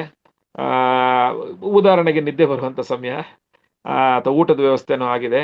ಯಾರು ತಪ್ಪಾರ್ಥ ಭಾವಿಸ್ಬೇಡಿ. ನಾನು ಒಂದು ಹಾಗೆ ಪಕ್ಕದಲ್ಲಿ ಒಂದು ಏನಂತಾರೆ ಸಮಾನಾಂತರ ಉದಾಹರಣೆ ತಗೊಂಡು ಹೇಳ್ತಾ ಇರೋದು. ಆ ಆ ಸಮಯದಲ್ಲಿ ನನ್ನ ಆಲಿಕೆ ಎಲ್ಲಾನು ಅಥವಾ ನನ್ನ ಪಂಚೇಂದ್ರಿಯಗಳೆಲ್ಲಾನು, ನನ್ನ ದೃಷ್ಟಿಕೋನ ಎಲ್ಲಾನು ನನ್ನ ಮುಂದೆ ಇರುವಂತ ಸಭಿಕರಲ್ಲಿ ಅಥವಾ ಅವರು ಹೇಳುವಂತ ಯಾರು ಗುರುಗಳು ಅಥವಾ ಉಪನ್ಯಾಸಕರು ಅವನ ಮುಂದೆನೇ ಇರುತ್ತೆ. ಸಾಧ್ಯವಾದಷ್ಟು ನಾನೂ ಕೇಳಿಸ್ಕೊಳ್ತಾ ಇರ್ತೀನಿ, ತಲೆನೂ ಆಡಿಸ್ತೀನಿ, ಅಥವಾ ಹಿಂಗಿಲ್ಲ ಅಂತ ಹೇಳ್ತೀನಿ, ನಿಮಗ್ ತೊಂದರೆ ಇದೆಯಾ ಇಲ್ಲ ಅಂತಾನು ಹೇಳ್ತೀನಿ. ಬಟ್ ಆದ್ರೆ ನಾನು ಕೇಳಿಸ್ಕೊಂಡು ಏನ್ ಮಾಡ್ತೀನಿ, ಇನ್ನೊಂದು ಕವಾಟ ಇದೆ, ಅಲ್ಲಿರುತ್ತೆ, ಅದು ಆ ಕಡೆ ಹೋಗಿರುತ್ತೆ. ನಾನೇನಂತಾರೆ ಅದಕ್ಕೆ, ಆ ಕೇಳಿಸಲಾಗದ ವ್ಯಕ್ತಿ, ಸೂಡೋ ಲಿಸ್ನರ್ ಅಂತ ಹೇಳ್ತಾರೆ. ಆ ಸೂಡೋ ಲಿಸ್ನರ್ ಅಂತಂದ್ರೆ ನಾನು ಹೂ ಅಂತ ಹೇಳ್ತಾ ಇರ್ತೀನಿ, ಬಟ್ ನನ್ನ ಯೋಚನೆ ಇರುವುದು ಬೇರೆ ಕಡೆ. ಈ ಕ್ರಿಕೆಟ್ ಮ್ಯಾಚ್ ನಡೀತಾ ಇದೆ ಆಚೆ ಕಡೆ, ಅವ್ನು ನಾನು ಬಿಟ್ಟಾಗ ಅವ್ನು 77 ಆಗಿತ್ತು, ಇನ್ನು 23 ರನ್ ಹೊಡೆದ್ನೋ ಇಲ್ಲೋ ಅನ್ನೋದು ಯೋಚನೆ ನನಗೆ. ಯಾಕೆಂದ್ರೆ ಇಲ್ಲಿ ತರಗತಿಗೆ ಹಾಜರಾಗ್ಬೇಕು ನಾನು. ಬರದೇ ಇದ್ರೆ ನಮ್ಮ ಇಲಾಖೆಯಿಂದ ವಾರ್ಷಿಕ ಬಡ್ತಿ ಆಗ್ಲಿ ಮುಂಬಡ್ತಿ ಆಗ್ಲಿ ಕೊಡೋದಿಲ್ಲ. ಅವತ್ತಿನ ಆದ್ರೆ ಗೈರು ಹಾಜರಾದ್ರೆ ಬಿಡುಗಡೆ ಪತ್ರ ಸಿಗೋದಿಲ್ಲ ನನಗೆ. ಆದ್ರೂ ನಾನೇನ್ ಮಾಡ್ತೀನಿ, ಕೂತಿದ್ದೀನಿ. ನನ್ನ ವಿಷಯ ಎಲ್ಲ ಅಲ್ಲಿದೆ. ನಾನು ಕೇಳಿಸ್ಕೊಳ್ತಾ ಇದೀನಿ, ಖಂಡಿತ ಕೇಳಿಸ್ಕೊಳ್ತಾ ಇದೀನಿ. ನನ್ಗೆ ಹಾಜರಾತಿನೂ ಸಿಗುತ್ತೆ, ಬಿಡುಗಡೆ ಪತ್ರನೂ ಸಿಗುತ್ತೆ, ತರಬೇತಿ ಆಗಿದೆ ಅಂತ ಪ್ರಮಾಣ ಪತ್ರನೂ ಖಂಡಿತ ಕೊಡ್ತಾರೆ. ಯಾವುದೇ ರೀತಿಯಿಂದ ರದ್ದಾಗಲ್ಲ. ಮೊದಲನೇ ಕೇಳುಗ ಸರಿಯಾಗಿ ಕೇಳಿಸ್ಕೊಳ್ತಾರೆ, ಸಂವಹನ ಮಾಡ್ಲಿಕ್ಕೆ ಎಲ್ಲಾ ವಿಷಯಗಳು ಇದೆ ಅವ್ರ ಹತ್ರ. ಎರಡನೇ ವ್ಯಕ್ತಿ ಈ ತರ ಇದ್ದಾರೆ, ಮತ್ತು ಮೂರನೇ ವ್ಯಕ್ತಿ ತಕ್ಷಣಕ್ಕೆ ಕೇಳಿ ಮರೆತು ಬಿಡ್ತಾರೆ. ತಕ್ಷಣಕ್ಕೆ ಕೇಳಿ ಮರೆಯೋದು ಅಂದ್ರೆ ಏನು? ಈ ಒಂದು ವಿಷಯ ಪ್ರಪಂಚದಲ್ಲಿ ವೆನಿಜುವಾಲಾದಲ್ಲಿ ಅಲ್ಲಿನ ನಾಯಕನನ್ನ ಬಂಧನಗೊಳಿಸಿ ಗೃಹ ಬಂಧನದಲ್ಲಿ ಇರಿಸಿದ್ದಾರೆ. ಈ ವ್ಯಕ್ತಿ ಕೇಳೋ ಪ್ರಶ್ನೆ ಒಂದೇ, ನೇರ ಪ್ರಶ್ನೆ ಒಂದೇ ಹೇಳಿದಂತ ಉಪನ್ಯಾಸಕರಿಗೆ, ಸರ್ ವೆನಿಜುವಾಲಾ, ಉತ್ತರ ಅಮೆರಿಕ, ಭಾರತ, ಈ ಒಂದು ನಗರ ರಾಜ್ಯ ನಾನು ಕೇಳಿಸ್ಕೊಂಡೆ, ಅದು ಎಷ್ಟು ಮಟ್ಟಿಗೆ ನನಗೆ ಉಪಯೋಗ ಆಗತ್ತೆ? ಸರಿಯಾದ ಪ್ರಶ್ನೆ ಮತ್ತು ತಾರ್ಕಿಕ ಅಂಶನೇ ಇದು. ಇದು ಚರ್ಚೆ ಮಾಡುವಂತ ಅಂಶನೇ. ಗಂಟೆಗಟ್ಲೆ ಇದನ್ನ ಚರ್ಚೆ ಮಾಡ್ಬೋದು ಮತ್ತೆ ಸಂವಹನ ಮಾಡ್ಬೋದು. ಶೈಲಿ ನೋಡಿ, ಅವ್ರು ಹೇಳಿದ್ದು ತಪ್ಪು ಅಂತ ಹೇಳಲಿಕ್ಕಾಗಲ್ಲ. ನಾನು ಕೇಳಿದಂತ ಪ್ರಶ್ನೆ ತಪ್ಪು, ನಾನು ಅಂದ್ರೆ ಸಂಬಂಧಪಟ್ಟವ್ರು ಯಾರು ಕೇಳಿದ್ರು, ಸಭಿಕರು ಯಾರು, ಅವ್ರು ತಪ್ಪಿಲ್ಲ, ಕೇಳಿದೀನಿ, ಅದು ಮುಖ್ಯ. ಬಟ್ ಆದ್ರೆ ತಕ್ಷಣಕ್ಕೆ ನನಗೆ ಅದು ಪ್ರಯೋಜನ ಆಗೋದಿಲ್ಲ. ಅದು ಪ್ರಯೋಜನ ಆಗೋದು ಆ ಸಮಯ ಬಂದಾಗ, ನನ್ನ ಸಾಮಾನ್ಯ ಜ್ಞಾನವನ್ನ ಓರೆ ಹಚ್ಚಿ ನೋಡಿದಾಗ, ಅಥವಾ ಇನ್ನೊಬ್ಬರ ಮುಂದೆ ಚರ್ಚೆ ಮಾಡಿದಾಗ, ಅಥವಾ ಸಾಮಾನ್ಯ ಜ್ಞಾನಕ್ಕೆ ಬಹು ಆಯ್ಕೆ ಆಧಾರಿತ ಪ್ರಶ್ನೆ ಪತ್ರಿಕೆ ಇರುತ್ತಲ್ಲ, ಅವಾಗ ಉಪಯೋಗ ಆಗತ್ತೆ. ಈ ತರ ಆಗಿದೆ ಅಂತ ತಿಳ್ಕೊಳ್ತೀನಿ ಅಷ್ಟೇ ನಾನು. ಇದೊಂದು ಸಂವಹನ. ಹಾಗೆ ಉತ್ತರನೇ ಬೇರೆ ತರ ಬರುತ್ತೆ. ಇದು ಮೂರು ಆಯ್ತಾ? ಈ ಸಂವಹನ ಪ್ರಕ್ರಿಯೆ ಇದೆಯಲ್ಲ, ಬಳಸೋದು ಹೆಂಗೆ ಇದನ್ನ? ಇದು ಪ್ರಕ್ರಿಯೆನಾ ಅಥವಾ ಬರೀ ಒಂದು ಪದ್ಧತಿನ? ಪ್ರಕ್ರಿಯೆ ಅಂದ್ರೆ ನಮಗ್ ಗೊತ್ತಿದೆ, ಖಂಡಿತ ಅನ್ಯತಾ ಭಾವಿಸ್ಬೇಡಿ, ನಾನು ಪದೇ ಪದೇ ಯಾರು ನಾನು ಇದನ್ನ ಹೇಳ್ತಾ ಇಲ್ಲ. ಆ ಕ್ರಿಯೆಯಲ್ಲಿ ಪುನರ್ಮನನ ಮಾಡಿ ಪ್ರತಿಯಾಗಿ ಮತ್ತೊಮ್ಮೆ ಕ್ರಿಯೆಯನ್ನು ಅನುಷ್ಠಾನಗೊಳಿಸೋದಕ್ಕೆ ಪ್ರಕ್ರಿಯೆ, ಪ್ರೊಸೀಜಿಯರ್ ಅಥವಾ ಪ್ರೊಸೀಜರ್ ಅಂತ ಹೇಳಿದೀವಿ. ಕ್ರಿಯೆ ನನ್ನ ಆಕ್ಷನ್ನು, ಚಟುವಟಿಕೆ, ಕ್ರಿಯಾಪದ ಆಗತ್ತೆ.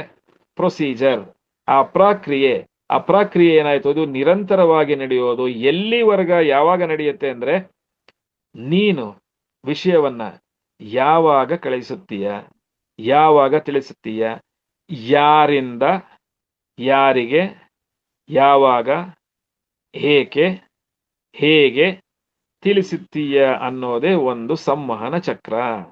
ಈ ಸಂವಹನ ಚಕ್ರದಲ್ಲಿ ಕಮ್ಯುನಿಕೇಶನ್ ಸ್ಕಿಲ್ ಅಂತ ಹೇಳ್ತೀವಲ್ಲ, ಆ ಕಮ್ಯುನಿಕೇಶನ್ ಸ್ಕಿಲ್ ನಲ್ಲಿ ಈ ಒಂದು ನಮ್ಮ ಮಹಾಭಾರತದಲ್ಲಿ, ನಮ್ಮ ಭಾರತದ ಮಹಾನ್ ಗ್ರಂಥಗಳಲ್ಲಿ ಒಂದಂತ ಮಹಾಭಾರತದಲ್ಲಿ ಇದು ಒಂದು ಉಲ್ಲೇಖ, ಪರಾಮರ್ಶೆಗೋಸ್ಕರ ಅಷ್ಟೇ.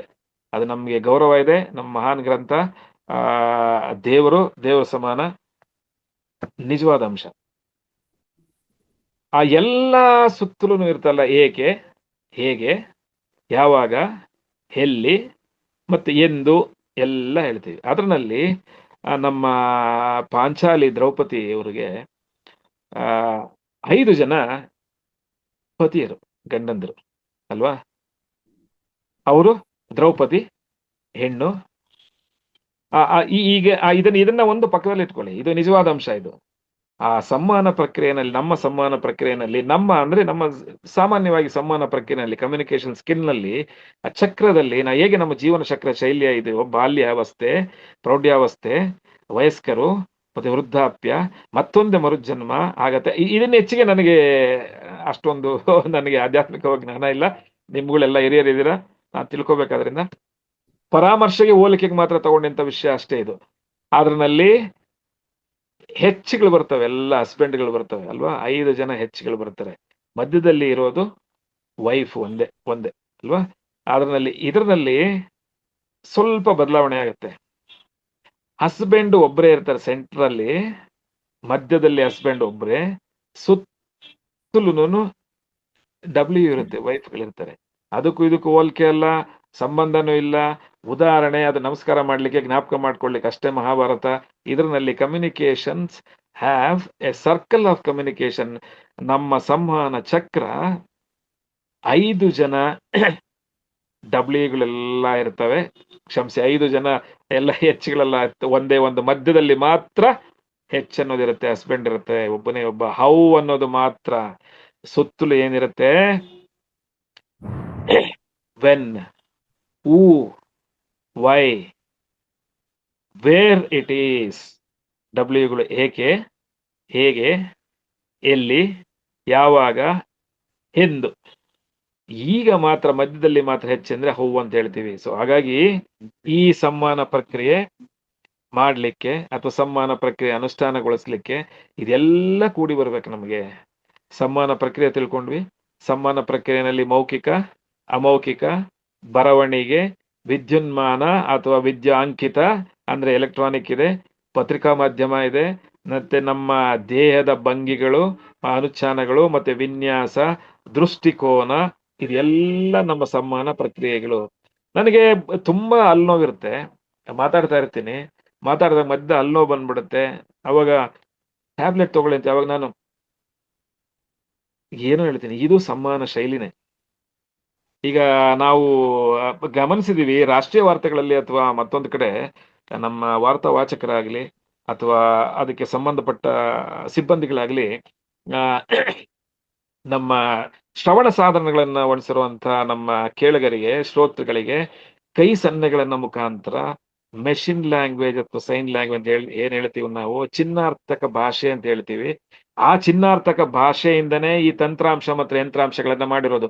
ನಮ್ಮ ಕೃತಕ ಬುದ್ಧಿಮತ್ತೆ ಅಥವಾ ಕೃತಕ ಜಾಣ್ಮೆ, ಆರ್ಟಿಫಿಷಿಯಲ್ ಇಂಟೆಲಿಜೆನ್ಸ್ ಮಾಡಿರೋದು ಮೆಷಿನ್ ಲ್ಯಾಂಗ್ವೇಜ್ ಇಂದಾನೆ. ಅದು ಯಾವುದೋ ನಮ್ಮ ಯಾಂತ್ರಿಕ ಭಾಷೆಯಿಂದ. ಆ ಯಾಂತ್ರಿಕ ಭಾಷೆಯಲ್ಲಿ ನಮ್ಮ ಸಂವಹನ ಮತ್ತೆ ಚಿನ್ನಾರ್ಥಕ ಭಾಷೆಗಳನ್ನು ಉಪಯೋಗಿಸಿದ್ದಾರೆ. Sign languages are also included in that artificial intelligence. ಅದರಲ್ಲಿ ನಮ್ಮ ಪೈಥಾನ್ ಅನ್ನೋದು ಮತ್ತೊಂದು ಎಲ್ಲ ತಂತ್ರಾಂಶಗಳೆಲ್ಲ ಮಾಡುತ್ತೆ, ಅದೊಂದು ಕಡೆ. ಸೊ ಹಾಗಾಗಿ ಈ ಅನ್ನೋದು ಒಂದು ಹೇಗೆ, ಹೇಗೆ ಅನ್ನೋದು ಪ್ರಶ್ನೆ. ನಾನು ಒಂದು ವಿಷಯವನ್ನ ಒಬ್ಬರಿಂದ ಇನ್ನೊಬ್ಬರಿಗೆ ತಿಳಿಸ್ತಾ ಇದ್ದೀನಿ, ಯಾರಿಂದ ಯಾರಿಗೆ, ನನ್ನಿಂದ ಅವರಿಗೆ, ಏಕೆ. ಈ ವಿಷಯವನ್ನು ಇಂದು ಸಂಜೆಯ ಒಳಗೆ ಸುತ್ತೋಲೆಯನ್ನ ನಾನು ನಮ್ಮೆಲ್ಲ ಸಹೋದ್ಯೋಗಿಗಳಿಗೆ ಕಳಿಸ್ಲೇಬೇಕು ಅಥವಾ ವಿಷಯವನ್ನ ತಿಳಿಸ್ಲೇಬೇಕು. ಏನಕ್ಕೋಸ್ಕರ ಅಂತಂದ್ರೆ, ನಮ್ಮ ಇತ್ತೀಚಿನ ಬಂದಿದ್ದು ಒಂದು ಉದಾಹರಣೆ, ನಮ್ ಸಂಬಂಧಪಟ್ಟಿದ್ದ ಉದಾಹರಣೆ ಒಂದು ಹೇಳ್ತೀನಿ. ಈಗ ಇತ್ತೀಚೆಗೆ ನಿನ್ನೆ ಮತ್ತೆ ನಮ್ಮ ಘನತವೆತ್ತ ಮುಖ್ಯ ಕಾರ್ಯದರ್ಶಿಗಳಾದಂತ ಡಾಕ್ಟರ್ ಶಾಲಿನಿ ರಜನೀಶ್ ಮೇಡಮ್ ಅವರು ಒಂದು ಸುತ್ತೋಲೆಯನ್ನ ಕಳಿಸಿದ್ದಾರೆ. ಸರ್ಕಾರಿ ನೌಕರರುಗಳು ಅಥವಾ ಸರ್ಕಾರದಿಂದ ಸಂಬಳ ತಗೊಳ್ಳುವಂತ ಎಲ್ಲ ವ್ಯಕ್ತಿಗಳು, ಯಾರು ಖಜಾನೆಯಿಂದ ನೇರವಾಗಿ ಸಂಬಳ ಅಥವಾ ಗೌರವಧನ ಅಥವಾ ಸಂಭಾವನೆಯನ್ನು ಪಡಿತಾ ಇದ್ದಾರೆ, ಅವರು ವಾರದಲ್ಲಿ ಒಂದು ದಿನ ಶನಿವಾರ ಖಾದಿ ವಸ್ತ್ರವನ್ನು ಧರಿಸಬೇಕು. ಖಾದಿ ವಸ್ತ್ರವನ್ನು ಧರಿಸಿ ಸಂಸ್ಥೆಗೆ, ಕಾರ್ಯಾಲಯಕ್ಕೆ ಹಾಜರಾಗಬೇಕು. ಇದು ಎಲ್ಲ ಸಂಬಂಧಪಟ್ಟ ಇಲಾಖೆಗೂ ಕಡ್ಡಾಯ ಸುತ್ತೋಲೆ ಅಂತ ಕಳಿಸಿದ್ದಾರೆ. ಇದನ್ನ ಹೇಗೆ ಕಳಿಸಿ, ಈ ಸಂವಹನನ್ನ ಅವರು ಮುಖ್ಯಮಂತ್ರಿಗಳು ಅಥವಾ ಸಂಬಂಧಪಟ್ಟವರಂತ ಸಂವಹನ ಮಾಡಿದ್ದಾರೆ. ಅದನ್ನ ನಮಗೆ ಮೌಖಿಕವಾಗಿ ಇಲಾಖೆಯ ಕಾರ್ಯದರ್ಶಿಗಳಿಗೆ ಕಳಿಸಿದ್ದಾರೆ. ಕಾರ್ಯದರ್ಶಿಗಳು ಸಂಬಂಧಪಟ್ಟ ಎಲ್ಲ ಇಲಾಖೆಗಳು, ಅಧೀನ ಅಧಿಕಾರಿಗಳಿಗೆ ಸುತ್ತೋಲೆಯ ಮುಖಾಂತರ ಅದನ್ನ ಕಳಿಸಿದ್ದಾರೆ. ಇದು ವಿಷಯ ಇತ್ತು, ಅವರಿಂದ ನಮಗೆ ಬಂದಿದೆ. ಏಕೆ ಬಂದಿದೆ ಅಂದ್ರೆ ವಿಷಯ ಈ ತರ ಇದೆ, ಹೇಗೆ ಅನ್ನೋದನ್ನ ನಮ್ಮ ಮುಖಾಂತರ ಕಳಿಸಿದ್ದಾರೆ. ಯಾವಾಗ ನಮ್ಮ ಅಂತರ್ಜಾಲದಲ್ಲಿ ಕಳಿಸಿದ್ದಾರೆ, ಮತ್ತೆ ಕೆಲವೊಂದು ಸಂಸ್ಥೆಗಳಿಗೆ ಪತ್ರ ಮುಖೇನ ಮುದ್ದಾಂ ಕಳಿಸಿದ್ದಾರೆ. ಇದಾಗಿದೆ. ಇದು ಒಂದು ಉದಾಹರಣೆ. ಇದಾದ್ಮೇಲೆ ನಿಜವಾಗ್ಲೂ ಇದನ್ನೆಲ್ಲಾ ನೋಡ್ಕೊಂಡು ನಾವು ಕೂತ್ಕೊಂಡಿದ್ರೆ ಸರ್ ಸಂವಹನ ಮಾಡಕ್ಕಾಗತ್ತಾ? ಹೇಳ್ಲಿಕ್ಕಾಗತ್ತಾ? ಓಡ್ತಾ ಇದಾರೆ ಜನ. ನಾವು ಈ ಈ ಈ ಈ ಕಾಲದಲ್ಲಿ ನಿಂತಿರೋ ಜಾಗದಲ್ಲಿ ನಿಂತ್ಕೋಬೇಕು ಅಂತಂದ್ರೆ ಓಡ್ಬೇಕು ಸರ್. ಆಗಲ್ಲ. ಇಷ್ಟೊಂದು ನಾವು ಸಂವಹನ ಅಂತ ಕೇಳ್ಕೊಂಡು ಅದ್ ಯಾರಿಂದ ಯಾರಕ್ಕೆ ಕಳ್ಸೋದು, ಆತ ಕೇಳಿಸ್ಕೊಂಡ್ನೋ ಇಲ್ವೋ ಮತ್ತೊಂದು ಹೀಗೆ ಅಂತ ಹೇಳಕ್ ಹೋದ್ರೆ ತುಂಬಾನೇ ಕಷ್ಟ ಆಗೋಗುತ್ತೆ ಸರ್. ಇದು ಆಗತ್ತಾ? ಖಂಡಿತ ಆಗತ್ತೆ. ನಾವು ಅದನ್ನ ಗಮನಿಸಿರಲ್ಲ ಅಷ್ಟೇ. ಯಾಕೆ ಗಮನಿಸಿರಲ್ಲ ಅಂತಂದ್ರೆ ಅದನ್ನ ನಾವು ಹೇಳ್ಬಿಟ್ಟಿರ್ತೀವಿ, ತಿಳ್ಕೊಂಡ್ಬಿಟ್ಟಿರ್ತಾನೆ ಅವನು ಅಂತ. ನಾಳೆ ಬೆಳಿಗ್ಗೆ ಬಂದ ಮೇಲೆನೆ ಗೊತ್ತಾಗೋದು. ಇಲ್ಲ ನಿಮ್ಗೆ ಕಳ್ಸಿದ್ದೆ ಫೋನು ಅಂತ. ಈ ಕಡೆ ಇವರಿಗೆ ನಾನು ಕಳ್ಸಿರುವಂತ ವಿಷಯ ರಿಂಗಿಸ್ತೆ, ಏನೋ ರಿಂಗ್ ಆಗ್ತಾ ಇರುತ್ತೆ. ಬಟ್ ಅವ್ರಿಗೆ ತಲುಪಿರೋದಿಲ್ಲ ಅಲ್ಲಿ ಪೂರ್ತಿ. ಅದನ್ನ ನಾಳೆ ಬೆಳಿಗ್ಗೆ ಒಂದು ಮನಸ್ತಾಪ, ದೊಡ್ಡ ಜಗಳ, ಮಾಡಿರೋ ಕೆಲ್ಸನೇ ಬಿಟ್ಬಿಡ್ತೀವಿ ನಾವು. 5 ನಿಮಿಷ ಚರ್ಚೆಗೋಸ್ಕರ ಅರ್ಧ ಗಂಟೆ ಇಲ್ಲ ನಾನ್ ಮಾಡಿದ್ದೆ ಆ ತರ ನೋಡು ಇಲ್ಲಿ ಚರ್ಚೆ ಮಾಡು ತೋರಿಸುವಂತೆ ಮೊಬೈಲ್ ಎಲ್ಲ ತೆಗೆದು ತೋರಿಸೋದು, ಮತ್ತೊಂದು ಮಾಡೋದು, ಇದೆಲ್ಲ ಮಾಡ್ತೀವಿ. ಸಮಸ್ಯೆ ಏನಾಗಿದೆ ಅಂತಂದ್ರೆ ಕಮ್ಯುನಿಕೇಶನ್ ಗ್ಯಾಪ್ ಅಂತ ಶುರು ಮಾಡ್ಬಿಡ್ತೀವಿ ಈಗ ಇದನ್ನ. ಸಂವಹನ ಕೊರತೆ, ಸಂವಹನದ ಅಂತರ. ಈ ಸಂವಹನದ ಅಂತರಕ್ಕೆ ಕಾರಣ ಮುಖ್ಯವಾದ ನ್ಯೂನ್ಯತೆ ಇದು. ಇದು ನ್ಯೂನ್ಯತೆ. ಈ ಸರಿಪಡಿಸದೇ ಇರುವಂತ ನ್ಯೂನತೆ ಏನಲ್ಲ ಇದು. ಸರಿಪಡಿಸುವಂತ, ತಿಳಿದು ಆ ಕ್ಷಣದಲ್ಲೇ ತಿದ್ದಿ ಹೋಗುವಂತ ಒಂದು ನ್ಯೂನತೆ ಅಷ್ಟೇ ಇದು. ಆ ನ್ಯೂನತೆಗೆ ಸಂವಹನ ಮಾಧ್ಯಮ, the communication media should be A perfect one. ಅದು ಸರಿಯಾಗಿ ವಿನ್ಯಾಸ ಆಗಿರಬೇಕು. ಆ ಚಚ್ಚೌಕದಲ್ಲಿ ಪರಿಕರ ಸರಿಗಿರಬೇಕು, ಮತ್ತೆ ಪರಿಕ್ರಮ ಸರಿಗಿರಬೇಕು. ಇದನ್ನ ನಾವು ಸಂವಹನ ತಿಳ್ಕೊಂಡ್ವಿ, ಅದರ ಬಳಕೆ ತಿಳ್ಕೊಂಡ್ವಿ, ಅದರ ಬಳಕೆ ನಾವು ಇನ್ನು ಮುಂದುವರಿಸ್ತಾ ಹೋಗೋಣ, ಮತ್ತೆ ಅದನ್ನ ವ್ಯಾಖ್ಯಾನವನ್ನು ತಿಳ್ಕೊಂಡ್ವಿ. ಈ ಸಂವಹನ ಪ್ರಕ್ರಿಯೆ ನಿಜವಾಗಲೂ ಬೇಕಿತ್ತಾ? ಹೌದು, ಬೇಕಿತ್ತು. ನೋಡಿ, ಈ ಒಂದು ಆಲಿಸೋದು, ಈ ನಮ್ಮ ಪಂಚೇಂದ್ರಿಯಗಳಲ್ಲಿ ಆಲಿಸೋದು, ಶ್ರವಣ ಬಹಳ ಮುಖ್ಯ. ಅದು ನಾವು ನಮ್ಮ ಏನಂತೀವಿ, ಈ ನಮ್ಮ ಜಂಗಮವಾಣಿ ಸಾಧನ ಅಂತ ಉಪಯೋಗಿಸ್ತೀವಲ್ಲ ನಾವು, 3 ಹೊತ್ತುನು ಉಪಯೋಗಿಸ್ತೀವಿ. ಅದು 24 ಗಂಟೆನಲ್ಲಿ ಎಲ್ಲಾದ್ರೂ ಉಪಯೋಗಿಸ್ತೀವಿ. ನಿಸ್ತಂತು ಸೇವೆ ಅಂತ ನಾವು ಕೊಂಡಾಡಿದ್ದು. ಅದ್ರಲ್ಲಿ ಏನ್ ನಾವು ಕೈಗೆ ಇದಿಲ್ದಂಗೆ ನಮ್ಮ ಅದಕ್ಕೆ ಏನು ವಯಸ್ಸಿನ ಅನುಪಾತನ ಏನಿಲ್ಲ. ಮತ್ತೊಂದು ಈಗ ಈ ಇತ್ತೀಚಿನ ಜಾಗತಿಕ ಮಟ್ಟದಲ್ಲಿ ನಿಮಗೆಲ್ಲ ಗೊತ್ತಿರೋ ಹಂಗೆ ಅಂತಂದ್ರೆ, ನಮ್ಮ ರಾಷ್ಟ್ರದಲ್ಲಿ ಅಥವಾ ಅಂತಾರಾಷ್ಟ್ರೀಯ ಮಟ್ಟದಲ್ಲಿ ಆಸ್ಟ್ರೇಲಿಯಾ ಸರ್ಕಾರ ಅದನ್ನ 15 ವರ್ಷದ ಕೆಳಗಿನ ವಯಸ್ಸಿನ ಮಕ್ಕಳಿಗೆ ಅದನ್ನ ಏನ್ ಮಾಡಿದ್ದಾರೆ, ರದ್ದು ಮಾಡಿದ್ದಾರೆ. ಫ್ರಾನ್ಸ್ ದೇಶ ನೋಡ್ತಾ ಇದೆ, ನಮ್ಮಲ್ಲೂ ಅದನ್ನ ಚರ್ಚಾ ಹಂತದಲ್ಲಿದೆ. ಈ ಒಂದು ಆಲಿಸುವಂತ ಸಾಧನ ಕೆಲವೊಂದ್ಸಲಿ ವ್ಯತ್ಯಾಸ ಕೊಡುತ್ತೆ. ಏಕೆ ವ್ಯತ್ಯಾಸ ಕೊಡುತ್ತೆ? ನೀವು ತಿಳಿಸುವಂತ ವಿಷಯ ಹೇಗೆ ತಿಳಿಸೋದ್ರಿ ಅನ್ನೋದು ಮುಖ್ಯ. ಆ ಹೇಗೆ ತಿಳಿಸುವ ಅನ್ನಕ್ ಹೋದಾಗ ಇದು ವ್ಯತ್ಯಾಸ ಆಗ್ಬಿಡುತ್ತೆ. ಏನೋ ತಿಳಿಸ್ಲಿಕ್ಕೆ ಹೋಗಿರ್ತೀವಿ, ನಾವು ಅದನ್ನ ವಿಷಯಾಂತರ ಆಗೋಗುತ್ತೆ. ವಿಷಯಾಂತರದಿಂದ ಅದು ಮತ್ತೆ ನಮಗ್ ಸರಿ ಕೇಳಿಸೋದಿಲ್ಲ. ಇದು ಒಂದಾಯ್ತು. ಇನ್ನೊಂದು ವಿಷಯ ಬಹಳ ಮುಖ್ಯವಾದ ಏನಂತಂದ್ರೆ, ಈ ಈ ಸಂವಹನ ಪ್ರಕ್ರಿಯೆನಲ್ಲಿ ಕಲೆ ಬಹಳ ಮುಖ್ಯ. ಕಲೆ, ಆರ್ಟ್ ಅಂತ ಹೇಳ್ತೀವಿ. ಹಾಗಾಗಿ ಈ ನಿರ್ವಹಣಾ ಶಾಸ್ತ್ರ ಏನಾಗತ್ತೆ, ನಮ್ಮ ಎಲ್ಲಾ ತಳೆಯಾದಲಿಗೆ ಸೇರುವಂತ ನಮ್ಮ ಶಾಸ್ತ್ರಗಳು, ಅಥವಾ ನಿರ್ವಹಣಾ ಶಾಸ್ತ್ರ, ಮ್ಯಾನೇಜ್ಮೆಂಟ್ ಸೈನ್ಸ್, ಅಥವಾ ನಿರ್ವಹಣಾ ವಿಜ್ಞಾನ, ಅಥವಾ ವ್ಯವಸ್ಥಾಪನಾ ಶಾಸ್ತ್ರ ತಳಹದಿ ಆಗಿರೋದು ಸಂವಹನ ಶೈಲಿನಲ್ಲಿ. ಸಂವಹನ ಇದು ಇಷ್ಟೊಂದು ಇದಕ್ಕೆ ಪ್ರಾಮುಖ್ಯತೆ ಕೊಡ್ಬೇಕಾ, ಇಷ್ಟೊಂದು ಇದಕ್ಕೆ ಸಮಸ್ಯೆ ಇದೆಯಾ ಅಂತ ನಿಜವಾಗ್ಲೂ ಇರುತ್ತೆ. ಯಾಕೆ ಅಂದ್ರೆ ನಿಮಗೆ ಕೆಲವರೆಲ್ಲ, ನೀವೆಲ್ಲ ಬಹಳ ನುರಿತ ಅನುಭವಸ್ಥರಿದ್ದೀರಾ ಈ ವೇದಿಕೆನಲ್ಲಿ, ಈ ಸಮಯದಲ್ಲಿ ಈ ಜೊತೆ ನಮ್ಮ ಪರೋಕ್ಷವಾಗಿ ಸೇರ್ಕೊಂಡಿದ್ದೀರಾ. ಆ ಪ್ರತಿಯೊಂದು ಸಂಸ್ಥೆನಲ್ಲಿ ಸಂವಹನ ಶೈಲಿ ಸರಿಗಿಲ್ಲದೆ ಇದ್ರೆ ಸಮಸ್ಯೆಗಳು ಉದ್ಭವ ಆಗ್ತವೆ. ಸಮಸ್ಯೆಗಳು ಉದ್ಭವ ಆದ್ರೆ ಅದನ್ನ ಪರಿಣಾಮಕಾರಿಯಾಗಿ ನಿರ್ಮೂಲನ ಮಾಡಬೇಕು, ಪರಿಣಾಮಕಾರಿಯಾಗಿ ಬಗೆಹರಿಸಬೇಕು, ಮತ್ತೆ ಅದಕ್ಕೆ ತಾರ್ಕಿಕವಾದ ಚಿಂತನೆ ಮಾಡಬೇಕು. ಹಾಗಾಗಿ ಈ ಒಂದು ಎಲ್ಲ ಒಂದು ನಮ್ಮ ಸಾಂಸ್ಥಿಕ ಸಂಸ್ಥೆಗಳಲ್ಲಿ ನಿಮ್ಗೆ ಗೊತ್ತಿದೆ, communication which is leads to problem solving. ಆ ಪ್ರಾಬ್ಲಮ್ ಸಾಲ್ವಿಂಗ್ ಮಾಡ್ಬೇಕಾದ್ರೆ ಕ್ರಿಟಿಕಲ್ ಥಿಂಕಿಂಗ್ ಬೇಕಾಗತ್ತೆ. ನೋಡಿ, ನಾವು ಎಲ್ಲಿಂದ ಎಲ್ಲಿ ಹೋಗ್ತಾ ಇದೀವಿ ಅಂತಂದ್ರೆ, ದಯವಿಟ್ಟು ಕ್ಷಮಿಸಿ. ಯಾಕಂದ್ರೆ ಸಮಯ ಮತ್ತೆ ಅದಕ್ಕೆ ಸಂಬಂಧಪಟ್ಟಂಗೆ ಆದಷ್ಟು ಕೆಲವೊಂದು ವಿಷಯಗಳನ್ನ ಸರಳ ಭಾಷೆಯಲ್ಲಿ ಹೇಳಕ್ ಪ್ರಯತ್ನ ಪಡ್ತಾ ಇದ್ದೀನಿ. ಈ ಪ್ರಕ್ರಿಯೆ ಒಂದು ಸಂಸ್ಥೆ ಅಥವಾ ಒಂದು ಮನೆ ಅಥವಾ ಒಂದು ನಮ್ಮ ದೇಶ ಅಥವಾ ಒಂದು ಸಮಾಜ, ಅದು ಪ್ರತಿಯೊಂದು ಮೂವ್ ಆಗಬೇಕಂತಂದ್ರೆ, ಪ್ರತಿಯೊಂದು ಅದೇ ರೀತಿನಲ್ಲಿ ಸೇರ್ಕೋಬೇಕು ಅಥವಾ ಮುಂದುವರಿಬೇಕು ಅಂತಂದ್ರೆ, ನಾವು ಕೇಳುವಂತ ವಿಷಯ ಪರಿಸರ ಜ್ಞಾನ ಇರಬೇಕು. ಆ ಪರಿಸರ ಜ್ಞಾನದ ಜೊತೆಗೆ ಕಷ್ಟ ಕಾರ್ಪಣ್ಯಗಳನ್ನ ಬಗೆಹರಿಸುವಂತ ವೈಶಿಷ್ಟ್ಯತೆ ಗೊತ್ತಿರಬೇಕು. ಆ ವೈಶಿಷ್ಟ್ಯತೆ ಜೊತೆಗೆ ನಾವು ಏನದನ್ನ ಯೋಚನೆ ಮಾಡ್ತೀವಿ ಅನ್ನೋದನ್ನು ಬಹಳ ಮುಖ್ಯ. ಶೈಲಿಗಳನ್ನು ತಿಳ್ಕೊಂಡ್ವಿ. ಆ ಶೈಲಿನಲ್ಲಿ ಜ್ಞಾನ ಒಂದು ರೀತಿ ಆದ್ರೆ ಅದು ಏನಂತಾರೆ, ನಮ್ಮ ಅದು ವಿಷಯಾಂತರವಾಗತ್ತೆ, ಪುಸ್ತಕದಲ್ಲಿ ಮಾತ್ರ ಇರುತ್ತೆ. ಈ ಕೌಶಲ್ಯ ಅನ್ನೋದು, ಸ್ಕಿಲ್ ಅನ್ನೋದು ಇದ್ರ ಮುಖಾಂತರನೇ ಬೆಳೆದಿದ್ದಂಥದ್ದು. ಹಾಗಾಗಿ ಈ ಜ್ಞಾನವನ್ನ ಪ್ರಾಯೋಗಿಕವಾಗಿ ಒಂದು ಹಂತದಿಂದ ಇನ್ನೊಂದು ಹಂತಕ್ಕೆ ತೆಗೆದುಕೊಂಡು ಹೋಗಿ ಪರಿಷ್ಕರಣೆ ಮಾಡಿ, ಪರಿಷ್ಕೃತ ಆವೃತ್ತಿಯನ್ನು ನೋಡಿ, ಶೋಧನೆ, ಸಂಶೋಧನೆ ಇದನ್ನೆಲ್ಲವನ್ನೂ ಬೆಳೆಸಿದಾಗ ಮಾತ್ರ ಕೌಶಲ್ಯ ಬರುತ್ತೆ. ಅದು ಪ್ರಾಯೋಗಿಕವಾಗಿ ನಡೆಯುತ್ತೆ. ಸೊ ನಮ್ಮ ಜ್ಞಾನ ಅನ್ನೋದು ಒಂದು ಥಿಯರಿ ಆಗತ್ತೆ, ಅದು ನಮ್ಮ ವಸ್ತುನಿಷ್ಠೆ ಅಥವಾ ಪಠ್ಯಕ್ರಮ ಅಥವಾ ಪಠ್ಯವಸ್ತು ಆಗತ್ತೆ. ಆ ತರಬೇತಿ ಅನ್ನೋದು ಕೌಶಲ್ಯ, ಅದು ಸ್ಕಿಲ್. ಈ ಈ ಈ ಒಂದು ವರ್ಬಲ್ಲು ಮತ್ತೆ ನಾನು ವರ್ಬಲ್ಲು ವಿಷಯಗಳಲ್ಲಿ ನಾವು ಹೇಳ್ತಾ ಇದ್ವಿ. ಆ ವರ್ಬಲ್ ಅಲ್ಲಿ ನಾವು ಮೌಖಿಕವಾಗಿ ಮಾತಾಡಿದ್ವಿ, ನಾನ್ ವರ್ಬಲ್ ಅಲ್ಲಿ ಕೆಲವೊಂದು ವಿಷಯಗಳನ್ನ ಬರೆದು ತೋರಿಸ್ತೀವಿ ಅಂತ ಹೇಳಿದ್ವಿ. ಆದ್ರೆ ಈ ನಿಜವಾಗ್ಲೂ ಈ ಸಂವಹನ ಶೈಲಿ ಬೇಕಾ?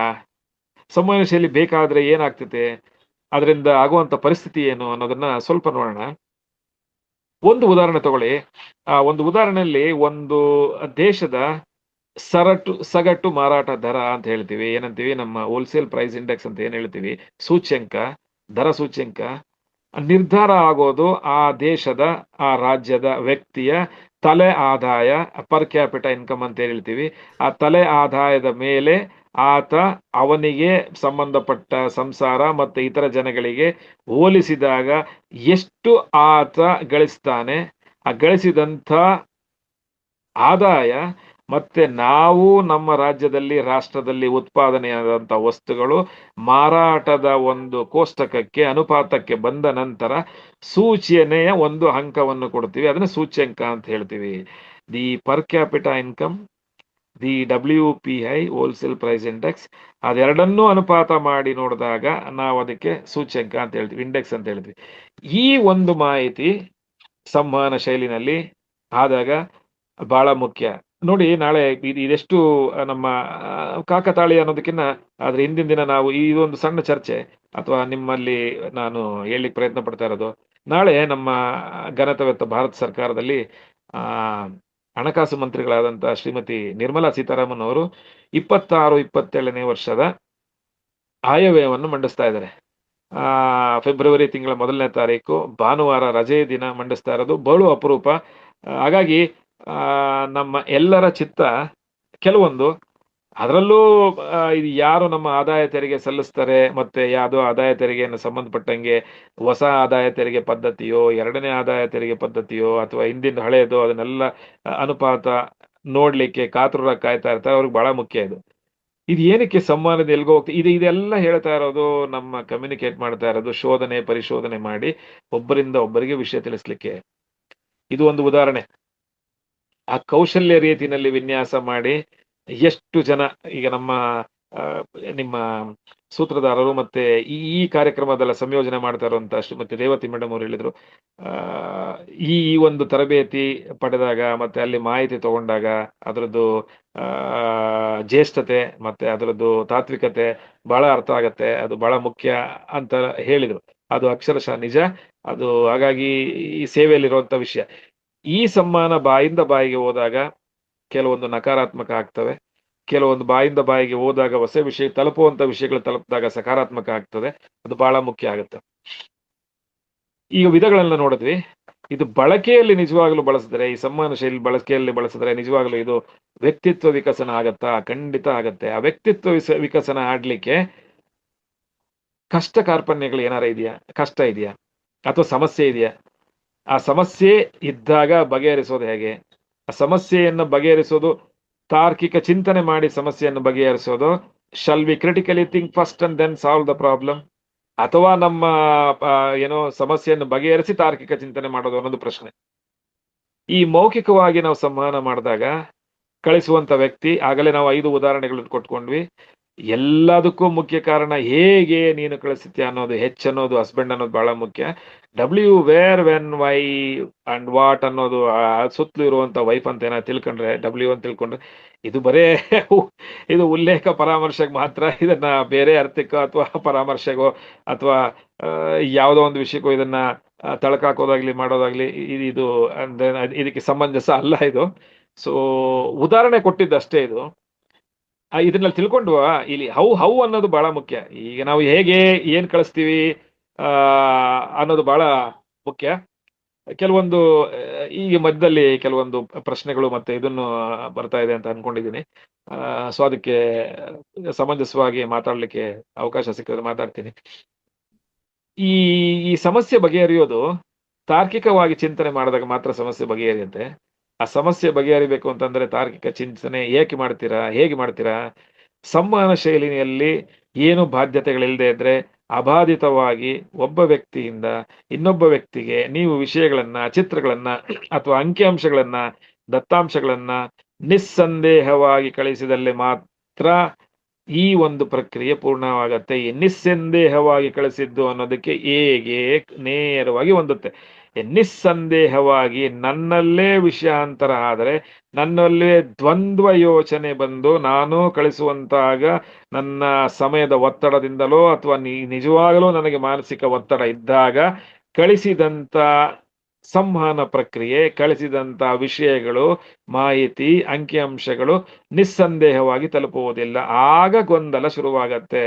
When you don't have a particular concept of sending the perfect information, facts, figures and vice versa, then there will be a problem. How to solve that, ಹೇಗೆ ಆ ಸಮಸ್ಯೆಯನ್ನು ಬಗೆಹರಿಸುವುದು ಅನ್ನೋಕ್ಕೆ ಬಹಳ ಮುಖ್ಯ. ಆ ಬಗೆಹರಿಸುವಂತ ವಿಧಗಳೇ ನಮಗೆ ಮತ್ತೊಮ್ಮೆ ಪ್ರಕ್ರಿಯೆ ಮಾಡಬೇಕು. ಆ ಸಂವಹನ ಶೈಲಿನಲ್ಲಿ there is a communication repetition. ಸಮಯ ಇದ್ದರೆ ಮಾತ್ರ ಹೇಗೆ ಹಿಂದಿನ ಸಂವಹನ ಪ್ರಕ್ರಿಯೆಯಲ್ಲಿ ನಡೆಸಿದಂತಹ ವಿದ್ಯೆಗಳನ್ನ ಪುನರ್ಮರ್ಶಿಸಿ ಎಲ್ಲಿ ಅದರ ನ್ಯೂನತೆಗಳಿದ್ದಾವೋ ಆ ನ್ಯೂನತೆಗಳನ್ನು ಸರಿಪಡಿಸಿ ಅದಕ್ಕೆ ಅನುಷ್ಠಾನಗೊಳಿಸುವುದು ಮತ್ತೊಂದು ಪ್ರಕ್ರಿಯೆ. ಮತ್ತೊಂದು ಹೊಸದಾಗಿ ಸಂವಹನ ಶೈಲಿಯಲ್ಲಿ ಅದರ ಪ್ರಕ್ರಿಯೆಯನ್ನು ಅಳವಡಿಸಬೇಕು. ಆ ಹೊಸದಾಗಿ ಪ್ರಕ್ರಿಯೆ ಮಾಡಬೇಕಾದ್ರೆ, ಸಂವಹನ ಶೈಲಿ ಪ್ರಕ್ರಿಯೆ ಮಾಡಬೇಕಾದ್ರೆ ಅದಕ್ಕೆ ಕೆಲವೊಂದು ಉದಾಹರಣೆಗಳನ್ನ ಕೊಟ್ಟು ಮಾಡಬೇಕು.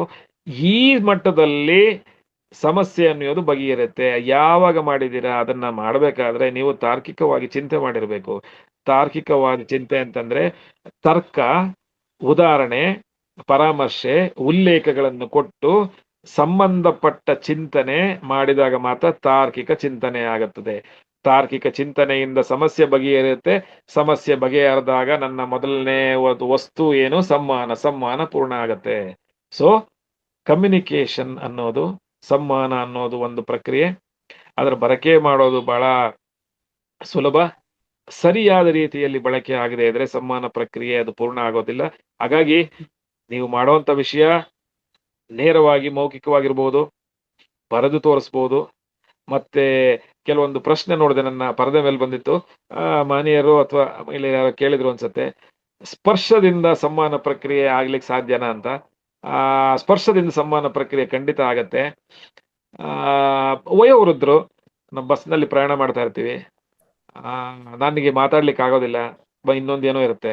ಆಗ ನಾನೇನ್ ಮಾಡ್ತೀನಿ, ಅಥವಾ ನನ್ನ ನನ್ನ ನನ್ನ ಹೆಚ್ಚಿನ ವಯಸ್ಸಿನವರೆಗೂ ಹತ್ತವರೆಗೂ ಮುಟ್ಟಿ ತಟ್ಟಿ ಕೈ ಸನ್ನೆಯನ್ನ ಮಾಡ್ತೀನಿ. ಸ್ವಲ್ಪ ಒತ್ಕೋಬಹುದು, ಸ್ವಲ್ಪ ಆ ಇಂದ ಈ ಕಡೆ ಕೂಡ್ಕೋಬಹುದು, ಅಥವಾ ನನಗೆ ಸ್ಥಳಾವಕಾಶ ಕೊಟ್ರೆ ನಾನು ಕೂತ್ಕೊಳ್ತೀನಿ. ಅಥವಾ ನಾನು ಇನ್ನೂ ಯುವಕನಾಗಿದ್ದು ವಯೋವೃದ್ಧರು ಬಸ್ನಲ್ಲಿ ಬಂದಾಗ ಅವ್ರನ್ನ ಕರೆದು ಕೂಡಿಸ್ತೀನಿ. ಮಾತಾಡ್ಲಿಕ್ಕೆ ಆಗೋದಿಲ್ಲ. ಯಾಕಾಗೋದಿಲ್ಲ? ಮಾತಾಡಕ್ ಶಕ್ತಿ ಇದೆ, ಆದ್ರೆ ಭಾಷೆ ಬರೋದಿಲ್ಲ ನನಗೆ. ಅದು ಒಂದು ಅಡ್ಡನೆ ನನಗೆ. ಹಾಗಾಗಿ ಬಂದು ಕೂತ್ಕೊಳ್ಳಿ ಅಂತ ಹೇಳ್ತೀನಿ. You are actually communicated. ನೀವು ಅಲ್ಲಿ ಸಂವಹನ ಮಾಡಿದ್ದೀರಾ. ಆ ಸಂವಹನ ಮಾಡೋದು ಯಾವಾಗ ಗೊತ್ತಾಗತ್ತೆ ನಿಮ್ಗೆ? ಆತನೋ ಆಕೆನೋ ನೀವು ಎದ್ದು ಬಂದು ಆ ಕುಳಿತುವಂತ ಜಾಗವನ್ನ ಬಿಟ್ಟುಕೊಟ್ಟು ಸಂಪನ್ನ ಆದಾಗ, ನಿಮ್ಮಲ್ಲಿ ಅಸನ್ಮುಖ ತೋರಿಸಿದಾಗ, ಅವರು ಧನ್ಯತಾಪೂರ್ವಕವಾಗಿ ನಮಸ್ಕಾರ ಮಾಡಿದಾಗ ಸಂವಹನ ಶೈಲಿ ಮುಖ್ಯ ಆಗಿರುತ್ತೆ. ಸೊ ಈ ಪ್ರಕ್ರಿಯೆ ಭಾಷೆ ಮುಖ್ಯ. ಹೇಗೆ ಅನ್ನೋದು ಮತ್ತೊಮ್ಮೆ ನಮಗೆ ಕಾಡುತ್ತೆ ಅನ್ನೋದಕ್ಕಿಂತ ಅದು ಅದು ಅದು ಬಹಳ ಮುಖ್ಯವಾಗಿ ಅದು ನಮಗೆ ಪ್ರಾಮುಖ್ಯತೆಯಿಂದ ಬಂದೇ ಬರುತ್ತೆ. ಅದು ಮೊದಲ ಆದ್ಯತೆ ಅದಕ್ಕೇನೆ. ಹಾಗಾಗಿ ವಾಟ್, ವೇರ್, ವೆನ್, ವೈ ಹೂ ಅಥವಾ ಟು ಹೂಮ್, ಇದಿಷ್ಟು ಡಬ್ಲ್ಯೂಗಳಿಗೆ ಹೆಚ್ಚು ಅನ್ನೋದು ಒಬ್ಬೇ ಒಬ್ಬ ವ್ಯಕ್ತಿ, ಹೌ ಅನ್ನೋದು ಹೇಗೆ ಅನ್ನೋದು ಸರಿಯಾಗಿದ್ರೆ ಮಾತ್ರ ಆಗತ್ತೆ. ಈ ಈ ನಮ್ಮ ಸಂವಹನ ಶೈಲಿನಲ್ಲಿ ಒಂದು ಬಹಳ ಮುಖ್ಯವಾದ ಅಂಶ ಅಂತಂದ್ರೆ, ಈ ಸಂವಹನಕ್ಕೆ ಉದಾಹರಣೆ ಬಹಳ ಕೂಡುತ್ತೆ. ಹೇಗ್ ಕೂಡುತ್ತೆ ಅಂದ್ರೆ, ಈ ಒಂದು ಕಳೆದ ವರ್ಷದ ಆರ್ಥಿಕ ವರ್ಷದಲ್ಲಿ ಅಥವಾ ಕಳೆದ ನಮ್ಮ ಚರಿತ್ರೆಯಲ್ಲಿ ಕಳೆದ ವರ್ಷ ಅಥವಾ ಕಳೆದ ಯುಗಾದಿಯ ನಗೆ ಪರ್ವ ಹಬ್ಬದಲ್ಲಿ ಸನ್ಮಾನ್ಯರು ಇಷ್ಟು ಜನ ಈ ಒಂದು ನಗೆ ಚಟಾಕಿಯನ್ನು ಮಾಡಿದ್ದಾರೆ, ಅವು ಕಾರ್ಯಕ್ರಮವನ್ನು ನಡೆಸಿಕೊಟ್ಟಿದ್ದಾರೆ. ಇದೇ ವರ್ಷ ಅದೇ ಹಾಸ್ಯ ಹಬ್ಬ, ಇದೇ ಯುಗಾದಿ 2026ರಂದು ಇದೇ ದಿನ ಅದೇ ವ್ಯಕ್ತಿಗಳು ಬರ್ತಾರೆ, ಅದೇ ತರದ ವ್ಯಕ್ತಿಗಳು ಬಂದು ನಮ್ಮ ಜೊತೆ ಸಂವಾದ ಮಾಡ್ತಾರೆ, ನಗೆ ಹಬ್ಬ ಕಾರ್ಯಕ್ರಮವನ್ನು ನಡೆಸ್ಕೊಡ್ತಾರೆ ಅಂತ ನಾವೇನು ಹೇಳ್ತೀವಲ್ಲ, ಆ ಉದಾಹರಣೆ. ಈ ಸಂವಹನ ಶೈಲಿನಲ್ಲಿ ಆ ಉದಾಹರಣೆಗಳನ್ನ ಉಲ್ಲೇಖಗಳನ್ನ ಕೊಟ್ಟು ಹೇಳಿದ್ವಲ್ಲ, ಆ ಹುದ್ದೆಗಳನ್ನ ಕೊಟ್ಟಾಗ ನಮಗೆ ಆ ಹೋದ ವರ್ಷ ಆಲಿಸಿದಂಥ ಅಥವಾ ಪ್ರಾತ್ಯಕ್ಷಿಕೆಗಳಲ್ಲಿ ನೋಡಿದಂಥ ವ್ಯಕ್ತಿಗಳು ಅಥವಾ ಅವರು ಸಂವಹನ ಮಾಡಿದಂಥ ವಿಷಯಗಳು, ತೋರಿಸಿದಂಥ ಚಿತ್ರಗಳು ನಮ್ಮ ಮೆದುಳಿನ ಪಟಲದ ಮೇಲೆ ಮುದ್ರೆ ಆದಾಗ ನಮ್ಮ ಕಣ್ಮುಂದೆ ಬರ್ತದೆ. ಆ ಕಣ್ಮುಂದೆ ಬಂದಾಗ ನಾನು ಆಲಿಸಿದ್ದೀನಿ, ಅದನ್ನ ಕೇಳಿಸ್ಕೊಂಡಿದ್ದೀನಿ, ಗ್ರಹಿಸಿದ್ದೀನಿ. ಹಾಗಾಗಿ ನನಗೆ ಆ ಒಂದು ವ್ಯಕ್ತಿಯ ಚಿತ್ರಣ, ವ್ಯಕ್ತಿಯ ಮತ್ತು ಏನು ಸಂಬಂಧ ಇರುವಂತ ವಿಷಯಗಳೆಲ್ಲ ನನ್ನ ಮುಂದೆ ಬಂದು ನನಗೆ ಆ ಒಂದು ಕಮ್ಯುನಿಕೇಶನ್, ಆ ಸಂವಹನ ವಸ್ತುಗಳು ನನ್ನ ವ್ಯಕ್ತಿತ್ವಕ್ಕೆ ಬಂದಿದೆ, ನನಗೆ ಮುಖ್ಯವಾಗಿ ಗೋಚರಿಸಿದವೆ. ಸೊ ಈಗ ಈ ಒಂದು ಉಲ್ಲೇಖ, ಪರಾಮರ್ಶೆ ಮಾಡಿದಂತ ವ್ಯಕ್ತಿ, ಅದು ವಸ್ತು ನನ್ನ ಈಗಿನ ಪ್ರಸ್ತುತ ಸ್ಥಿತಿಗೆ ಅನುಕೂಲ ಆಗಿದೆ. ಸೊ ಇದು ಉಪಯೋಗ ಆಯ್ತು. ಇನ್ನೊಂದು ನಕಾರಾತ್ಮಕ ಆಗತ್ತೆ. ನಾನು ಕೇಳಿದಂತ ಅಥವಾ ನನ್ನ ಮೆಚ್ಚಿನ ಹಾಡು ಅಥವಾ ನನ್ನ ಮೆಚ್ಚಿನ ಹಾಸ್ಯ ಚಟಾಕಿಯನ್ನು ಸನ್ಮಾನ್ಯರಿಗೆ ಹೇಳಿದೆ, ಅದೇ ವ್ಯಕ್ತಿಗಳು ಈ ಸಲಿನೂ ಬರ್ತಾ ಇದ್ದಾರೆ, ಅದನ್ನೇ ಹೇಳ್ತಾರೆ. ಹಾಗಾಗಿ ನಾನು ಅದಕ್ಕೆ ಹೆಂಗಪ್ಪ ಬರೋದು ಅಥವಾ ಹೇಗೆ ಹೀಗಾಗತ್ತೋ ಅನ್ನೋದು ಮನಸ್ಸಿನಲ್ಲಿ ಪೂರ್ವ ನಿರ್ಧಾರ ಮಾಡ್ಕೊಂಡ್ಬಿಡ್ತೀನಿ. ಅದು ಅವ್ರು ಹೇಳ್ತಾರೋ, ಕಮ್ಯುನಿಕೇಟ್ ಮಾಡ್ತಾರೋ ಅಥವಾ ಅದನ್ನ ಸಂವಹನ ಮಾಡ್ತಾರೋ ಇಲ್ವೋ, ಬಂದಾದ್ಮೇಲೆ ಕೂತಾದ್ಮೇಲೆ ಆಸ್ವಾದ ಮಾಡಿದ್ಮೇಲೆ ಮಾತ್ರ ಗೊತ್ತಾಗತ್ತೆ. ಅಲ್ಲ ಅಂದ್ರೆ ಅಲ್ಲಿ ತನಕ ಅದ್ರದ್ದು ವಿಷಯನೇ ಬೇರೆ ಆಗಿರುತ್ತೆ. ನಾನು ನಕಾರಾತ್ಮಕವಾಗಿ ನನ್ನನ್ನೇ ನಾನು ಮೋಸ ಮಾಡಿಕೊಂಡು, ನನ್ನನ್ನೇ ನಾನು ಏನು ಅಂತಾರೆ, ನಾನು ಅದಕ್ಕೆ ನಕಾರಾತ್ಮಕವಾಗಿ ತಿಳ್ಕೊಂಡು ನಾನು ಅನಾನುಕೂಲವನ್ನು ಪಡ್ಕೊಳ್ತೀನಿ. ಇದು ಒಂದು ವಿಧ. ಬಹಳ ಮುಖ್ಯವಾಗಿ ಈ ಸಂವಹನ ಶೈಲಿನಲ್ಲಿ ನಾವೆಲ್ಲ ಗಮನಿಸವಾಗಿರೋದು ಇಷ್ಟೇ. ಕೆಲವೊಂದು ಸಮಯದಲ್ಲಿ ಇದನ್ನ ನಾವು ಮಾತಾಡ್ತೀವಿ, ಕೆಲವೊಂದು ಹೇಳ್ತೀವಿ. ನೀವು ಅವ್ರಿಗೆ ಹೇಳಿದ್ರ, ವಿಷಯ ತಿಳಿಸ್ದೆ? ಯಾರು ಹೇಳಿದ್ರು ನಿಮ್ಗೆ ವಿಷಯ? ಅವ್ರು ಹೇಳಿದ್ರು. ಇಂದು ಸಂಜೆ ಎಲ್ಲರೂ ನಮ್ಮ ಚಹಾ ಕೂಟಕ್ಕೆ ಬರುವಂತೆ ನಮ್ಮ ಮಾನ್ಯರು ಅಥವಾ ಮಾನ್ಯನೇ ಶ್ರೀಮತಿಯವರು ಹೇಳಿದ್ದಾರೆ, ಅದನ್ನ ಹೇಳಿದ್ದಾರೆ, ಎಲ್ಲರೂ ಹೇಳಿದ್ದಾರೆ. ಇವ್ರು ಹೇಳ್ಬೇಕಾದ್ರೆ ಏನ್ ಮಾಡ್ತಾರೆ, ಅವ್ರದನ್ನೂ ಒಂದ್ ಸ್ವಲ್ಪ ಸೇರಿಸಿ ಹೇಳಿರ್ತಾರೆ. ನಿಮ್ ಜೊತೆ ಬರೆಯೋದ್ರಲ್ಲಿ ನಿಮ್ಮ ಸ್ನೇಹಿತರನ್ನ, ನಿಮ್ಮ ಅಕ್ಕಪಕ್ಕದ ಮನೆಯವ್ರು ಕರ್ಕೊಂಡ್ ಬನ್ನಿ ಅಂತ ಹೇಳಿರ್ತಾರೆ. ಇಲ್ಲಿ ಸಮಸ್ಯೆ ನೋಡಿ ಇದೇ ಇರೋದು. ಯಾಕೆ ಅಂದ್ರೆ ಅವ್ರು ಹೇಳಿದರೆ ಕರ್ಕೊಂಡ್ ಬಂದು ಹೇಳಿರ್ತಾರೆ, ಅವ್ರು ಹೇಳಿದ್ರಲ್ಲಿ ಪ್ರತಿಶತ ಒಂದು 50ರಷ್ಟು ಅಲ್ಲಿ ಸೋರೋಗಿದೆ. ಉದ್ದೇಶಪೂರ್ವಕವಾಗಿ ಅಲ್ಲದೆ ಇದ್ರು ಅದು ಎಲ್ಲೋ ಒಂದ್ ಕಡೆ ಹೋಗಿದೆ ಅದು, ಅಥವಾ ಗ್ರಹಿಸಿದಾಗ ಅವರ ಮನನಿಕೆಯಿಂದ ಅದು ಹೊರಗೆ ಹೋಗಿದೆ, ಅದು ಉಳಿದಿಲ್ಲ.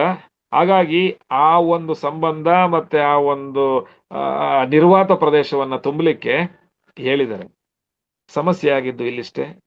ಕೊನೆಗೆ ಆ ಎಲ್ಲಾ ಚಹಾ ಕೂಟ ಏರ್ಪಾಟಾದಾಗ ಎಲ್ಲ ನಮ್ಮ ಸಭಿಕರು ಜಾಸ್ತಿ ಆದ್ರು, ಅತಿಥಿಗಳು ಜಾಸ್ತಿ ಆದ್ರು, ಖರ್ಚು ಜಾಸ್ತಿ ಆಯ್ತು. ಆಮೇಲೆ ಪುನಃ ಸಂವಹನ ಅವ್ರಿಗಾಯ್ತು. ಯಾವ ತರ, ಈ ಉಳಿದ ಸಂವಹನನ್ನ ಈಗ ನಾವು ಇಷ್ಟೊಂದು ಇದಾಗಿದೆ, ಖರ್ಚಾಗಿದೆ, ಹಾಗಾಗಿ ಈ ಸಂಬಂಧಪಟ್ಟಿದ್ದ ಹೆಚ್ಚಿನ ಹಣವನ್ನು ನಿಮ್ಮ ಮುಂದಿನ ಸಂಬಳದ ಖಾತೆಯಲ್ಲಿ ಕಡಿತ ಮಾಡಲಾಗುತ್ತದೆ ಅಂತ ನಮಸ್ಕಾರ ಮಾಡಿದ್ರು. ಉದ್ದೇಶ ಇಷ್ಟೇ. ಸಂವಹನ ಶೈಲಿನಲ್ಲಿ ಯಥಾವತ್ತಾಗಿ ಹೇಳಿದ್ದನ್ನ ಕೇಳಿಸ್ಕೊಂಡಾಗ ಮಾತ್ರ, ಆಲಿಸಿದಾಗ ಮಾತ್ರ, ಗ್ರಹಿಸಿದಾಗ ಮಾತ್ರ ಬೇಕಾಗತ್ತೆ. ಉದಾಹರಣೆಗೆ ಇನ್ನೊಂದು ಉದಾಹರಣೆ ಇದು. ನಮ್ಮ ಮಕ್ಕಳಲ್ಲಿ ಶಾಲೆಯಲ್ಲಿ ಓದ್ಬೇಕಾದ್ರೆ ಲೇಖನಿ ಅಥವಾ ಪೆನ್ ಅನ್ನ ಕೊಡಿಸ್ತೀವಲ್ಲ, ಪೆನ್ ನಾವು ಸಾಮಾನ್ಯ ಪೆನ್ನು ಒಂದು ಅದರ ಮೂಲ ಉದ್ದೇಶನೇ ಇಷ್ಟೇ. The primary need of pen is to leave a mark on a paper. ಒಂದು ಬರೆಯುವಂತ ವಸ್ತುಗಳ ಮೇಲೆ ಅದರ ಮುದ್ರಣ ಆಗ್ಬೇಕು, ನಾನು ಬರಿಬೇಕು, ಅದನ್ನ ಬರವಣಿಗೆ ತೋರಿಸದೆ ಅದು ಮೂಲ ಉದ್ದೇಶ. ಎರಡನೇ ಉದ್ದೇಶ, ನಾನು ನನ್ನ ವ್ಯಾನಿಟಿ ಬ್ಯಾಗ್ಲಲ್ಲೋ ಅಥವಾ ಜೇಬಲ್ಲೋ ಇಟ್ಕೊಂಡ್ರೆ 5 ಜನದ ಮುಂದೆ ಯಾರೂ ಪೆನ್ ಇಲ್ಲದೆ ಇದ್ದಾಗ ಆ ಪೆನ್ ನಾನು ಇಟ್ಕೊಂಡ್ರೆ, so is a gentleman having a pen ಅಂತಾರೆ. ಆ ಮನುಷ್ಯನ ಹತ್ರ ಲೇಖನಿ ಇದೆ, ಬಹಳ ದೊಡ್ಡವನು, sir can I have a pen please, pen ತಗೋಬೋದಾ, ಬರಿಬೋದಾ ನಿಮ್ಗೆ ಅಂತ ಕೇಳ್ತೀವಿ. ಅದು ನಿಮ್ ಘನತೆ ಜಾಸ್ತಿ ಆಯ್ತು. ಮುಖ್ಯವಾದ ಉದ್ದೇಶ ಬರಿಲಿಕ್ಕೆ, ಅದು ಸಫಲತೆ ಆಗಿದೆ. ಎರಡನೇ ಉದ್ದೇಶ ನಿನ್ನ ಘನತೆ ಮತ್ತು ಗೌರವ ಜಾಸ್ತಿ ಆಗಿದೆ. ಮೂರನೇದು ಸಮಾಜದಲ್ಲಿ ಸೆಲ್ಫ್ ಆಕ್ಚುಲೈಸೇಷನ್ ಅಂತ ಹೇಳ್ತೀವಿ ನಾವು. ಸ್ವಯಂ ಮೌಲ್ಯಮಾಪನ ಮಾಡ್ಕೊಳ್ಳೋ ಜೊತೆಗೆ ಸ್ವಯಂ ಘನೀಕೃತಗೊಳಿಸ್ತೀವಿ. ಆ ಏನಾಗುತ್ತೆ ಅಂತಂದ್ರೆ ಸಮಾಜದಲ್ಲಿ ಒಂದು ಘನತೆ ಬಂತು, 5 ಜನ ಒಂದು ಲೇಖನಿ ಇಲ್ಲದೆ ಇದ್ದರಲ್ಲಿ ಒಬ್ಬರ ಹತ್ರ ಲೇಖನಿ ಬಂದಿದ್ದ ಬಾಯಿಂದ ಬಾಯಿಗೆ ಹೋದಾಗ ಆ ಒಂದು ಸಂವಹನ ಮಾಡಿದಾಗ ನಿನ್ನ ಘನತೆ ಜಾಸ್ತಿ ಆಗುತ್ತೆ. ಹಾಗಾಗಿ ಈ ಬೇಕು ಮತ್ತು ಬೇಡಗಳಿಗೆ ಸಂವಹನ ಬಹಳ ಮುಖ್ಯ. ಏನು ವಿಷಯಾಂತರ ಆಗ್ತಾ ಇದೆ ಅಂತ ಅನ್ಸ್ಬೋದು ನಿಮಗೆ. ಈ ಸಂವಹನ ಶೈಲಿ ಬರೀ ಸಂವಹನ ಶೈಲಿನ ನಾನು ಇದನ್ನ ಮತ್ತೆ ವ್ಯಾಖ್ಯಾನ ಪುಸ್ತಕ ಪರಾಮರ್ಶೆ ಅಂತ ಹೇಳ್ಕೊಂಡ್ರೆ ಅದು ಸರಿ ಹೊಂದಲ್ವೇನೋ ಅಂದ್ಬಿಟ್ಟು ನಾನು ಒಂದ್ ಸ್ವಲ್ಪ ನಾನು ಕೆಲವೊಂದು ಸಹವಸ್ತುಗಳನ್ನ ಅಥವಾ ಪರಾಮರ್ಶೆಗಳನ್ನ ಉಲ್ಲೇಖಗಳನ್ನು ಹೇಳ್ತಾ ಇದ್ದೀನಿ. ಮನುಷ್ಯನಿಗೆ ಮಕ್ಕಳ ಪೆನ್ ಬಗ್ಗೆ ಮತ್ತೆ ಅಲ್ಲಿಗೆ ಬರ್ತೀನಿ ನಾನು. ಶಾಲೆಯಲ್ಲಿ ಬರೆದು ಒಂದು 10 ರೂಪಾಯಿ ಪೆನ್ನು ಬರೀಬೇಕು ಕೊಡ್ಸಿರ್ತೀವಿ. ಪಕ್ಕದಲ್ಲಿ ಅವರು ಯಾರೋ ಏನೋ ನಮ್ಮ ಸಿರಿವಂತರು ಅಥವಾ ಅವರಿಗೆ ಏನೋ ಅವರಿಗೆ ಹಣಕಾಸು ವ್ಯವಸ್ಥೆ ಚೆನ್ನಾಗಿರುತ್ತೆ, ಅವರ ಮಗುಗೆ ಪಾರ್ಕರ್ ಪೆನ್ ಕೊಡಿಸಿರ್ತಾರೆ. ಅದ್ರ ಉದ್ದೇಶ ನಮಗೆ ಬೇಕಾಗಿರೋದಷ್ಟೇ, ಬರೀಬೇಕಷ್ಟೇ. ಬೇಕದು ಏನೋ ಬೇಕು ಮತ್ತೆ ಆದ್ಯತೆ. ಇಂಗ್ಲಿಷ್ ನಾವು ವಾಂಟ್ ಮತ್ತೆ ನೀಡ್ ಅಂತ ಹೇಳ್ತೀವಲ್ಲ, ಬೇಕು ಮತ್ತೆ ಆದ್ಯತೆ. ಅನವಶ್ಯಕವಾದದ್ದನ್ನ ತಗೊಂಡು ಅದು ಆದ್ಯತೆನೆ, ಬಟ್ ಎಲ್ಲಾ ಬೇಕುಗಳು ಆದ್ಯತೆ ಆಗಿರೋದಿಲ್ಲ. ಆದ್ಯತೆ ಮಾತ್ರ ಬೇಕು ಆಗಿರುತ್ತೆ. ಆದ್ಯತೆ ಬೇಕು, ಎಲ್ಲಾ ಬೇಕುಗಳು ಆದ್ಯತೆ ಆಗಿರಲಿಲ್ಲ. All the wants are not needs, but all the needs involves a want. ಇದು ಕಮ್ಯುನಿಕೇಶನ್ ನಾನು ಹೇಳ್ತಾ ಇದ್ದೀನಲ್ಲ, ನಾನು ಕೇಳ್ತೀನಲ್ಲ ಅದನ್ನ. ನನಗೆ ಬೇಕು ಮತ್ತೆ ಆದ್ಯತೆ ಅನ್ನೋದು ನಾನು ನಿಮಗೆ ಹೇಳ್ತಾ ಇದ್ದೀನಿ. ನನಗೆ ಲೇಖನಿ ಅಥವಾ ಪುಸ್ತಕ ಬೇಕು, ಅದು ಆದ್ಯತೆ ಆಗಿರೋದ್ರಿಂದ ಬೇಕು. ಇದೇ ಪುಸ್ತಕ ಬೇಕು, ಕ್ಲಾಸ್ಮೇಟ್ ಪುಸ್ತಕನೇ ಬೇಕು, ನನಗೆ ಹಾರ್ಡ್ ಬೌಂಡ್ ಪುಸ್ತಕನೇ ಬೇಕು, ಅದರಲ್ಲಿ ಎಲ್ಲ ಶೈಲಿನೂ ಇರಬೇಕು, ಎಲ್ಲ ಪಂಚತಾರೆ ಇರೋದು ಅಥವಾ ಇನ್ನೋರು ಯಾರದು ಅಂತ ಪ್ರಭಾವಿತ ವ್ಯಕ್ತಿಗಳ ಚಿತ್ರನೇ ಇರಬೇಕು, ಅದು ಅವಶ್ಯಕತೆ ಇಲ್ಲ. ಉದಾಹರಣೆಗೆ ಹೇಳ್ತಾ ಇರೋದು. ಇದೊಂದು ಬರೆ ಆಯ್ತು. ಇದರಲ್ಲಿ ಅನುಕೂಲ ಇದೆಯಾ? ಸಂವಹನದಲ್ಲಿ ಅನುಕೂಲ ಇದೆಯಾ? ಇದರಿಂದ ಆಗುವಂತ ನೇರವಾದ ವ್ಯಕ್ತಿಗತವಾಗಿ ಸಂಸ್ಥೆಗೆ ಆಗುವಂತ ಉಪಯೋಗ ಏನು? ಮೂಲ ಉಪಯೋಗ, ನನ್ನ ಬೇಕು ಬೇಡ ಮತ್ತೆ ಅಗತ್ಯಗಳಿಗೆ ಸರಿಯಾಗಿ ನಾನು ಒಬ್ಬರಿಂದ ಒಬ್ಬರಿಗೆ ಮಾಹಿತಿ ಕೊಟ್ಟಾಗ ಮುಂದೆ ಆಗುವಂತ ಉತ್ಪಾದಕತೆ, ನಷ್ಟ, ವಿನಿಯೋಗ, ಖರ್ಚನ್ನ ತಡೆಯಬಹುದು. ನನ್ನಲ್ಲಿ ಅನವಶ್ಯಕ ವಿಷಯಗಳನ್ನ ಅರ್ಜಿಸ್ಕೊಳ್ಳೋದು ಅಥವಾ ಜ್ಞಾನ ಅರ್ಜನೆಯನ್ನ ಮಾಡ್ಕೊಳ್ಳೋದಕ್ಕೆ ಅದು ತಡೆ ಹಾಕುತ್ತೆ. ಮತ್ತೆ ಬೇಡವಾದ ವಿಷಯಗಳನ್ನು ಸದ್ಯದಲ್ಲೇ ಆಗಿಂದಾಗೆ ತೆಗೆದುಹಾಕ್ಬೋದು. Then and there only I restrict and squash the information which I don't require. ನನಗೆ ಬೇಡದೇ ಇರುವಂತ ವಿಷಯಗಳನ್ನ ನಾನು ಅಲ್ಲೇನೆ ತೆಗೆದಾಕ್ಬೋದು.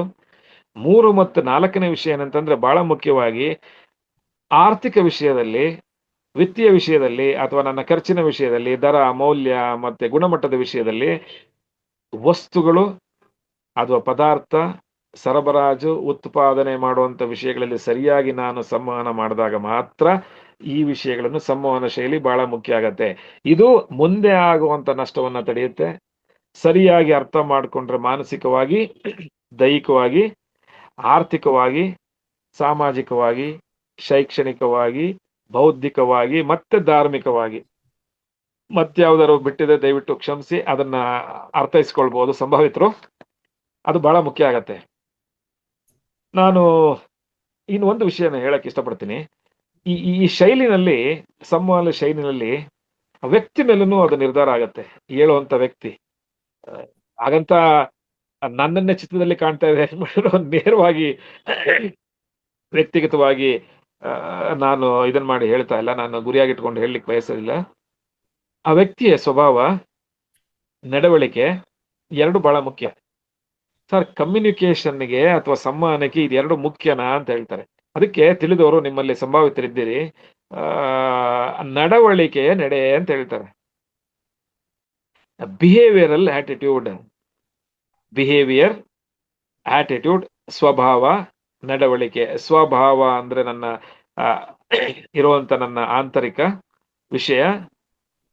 ಆ ಆಂತರಿಕ ವಿಷಯ ಯಾವಾಗ ಬೆಳಕಿಗೆ ಬರುತ್ತೆ? ನಿನ್ನ ನಡವಳಿಕೆ, ನಿನ್ನ ವ್ಯಕ್ತಿಗತ ವಿಷಯ ಇನ್ನೊಬ್ಬರಿಗೆ ಬಾಹ್ಯವಾಗಿ ತೋರಿಸಿದಾಗ ಎದುರಿಗಿರುವಂತ ವ್ಯಕ್ತಿ ತೋರಿಸುವ ಪ್ರತಿಕ್ರಿಯೆ ಸ್ವಭಾವ. ನನ್ನ ಸ್ವಭಾವ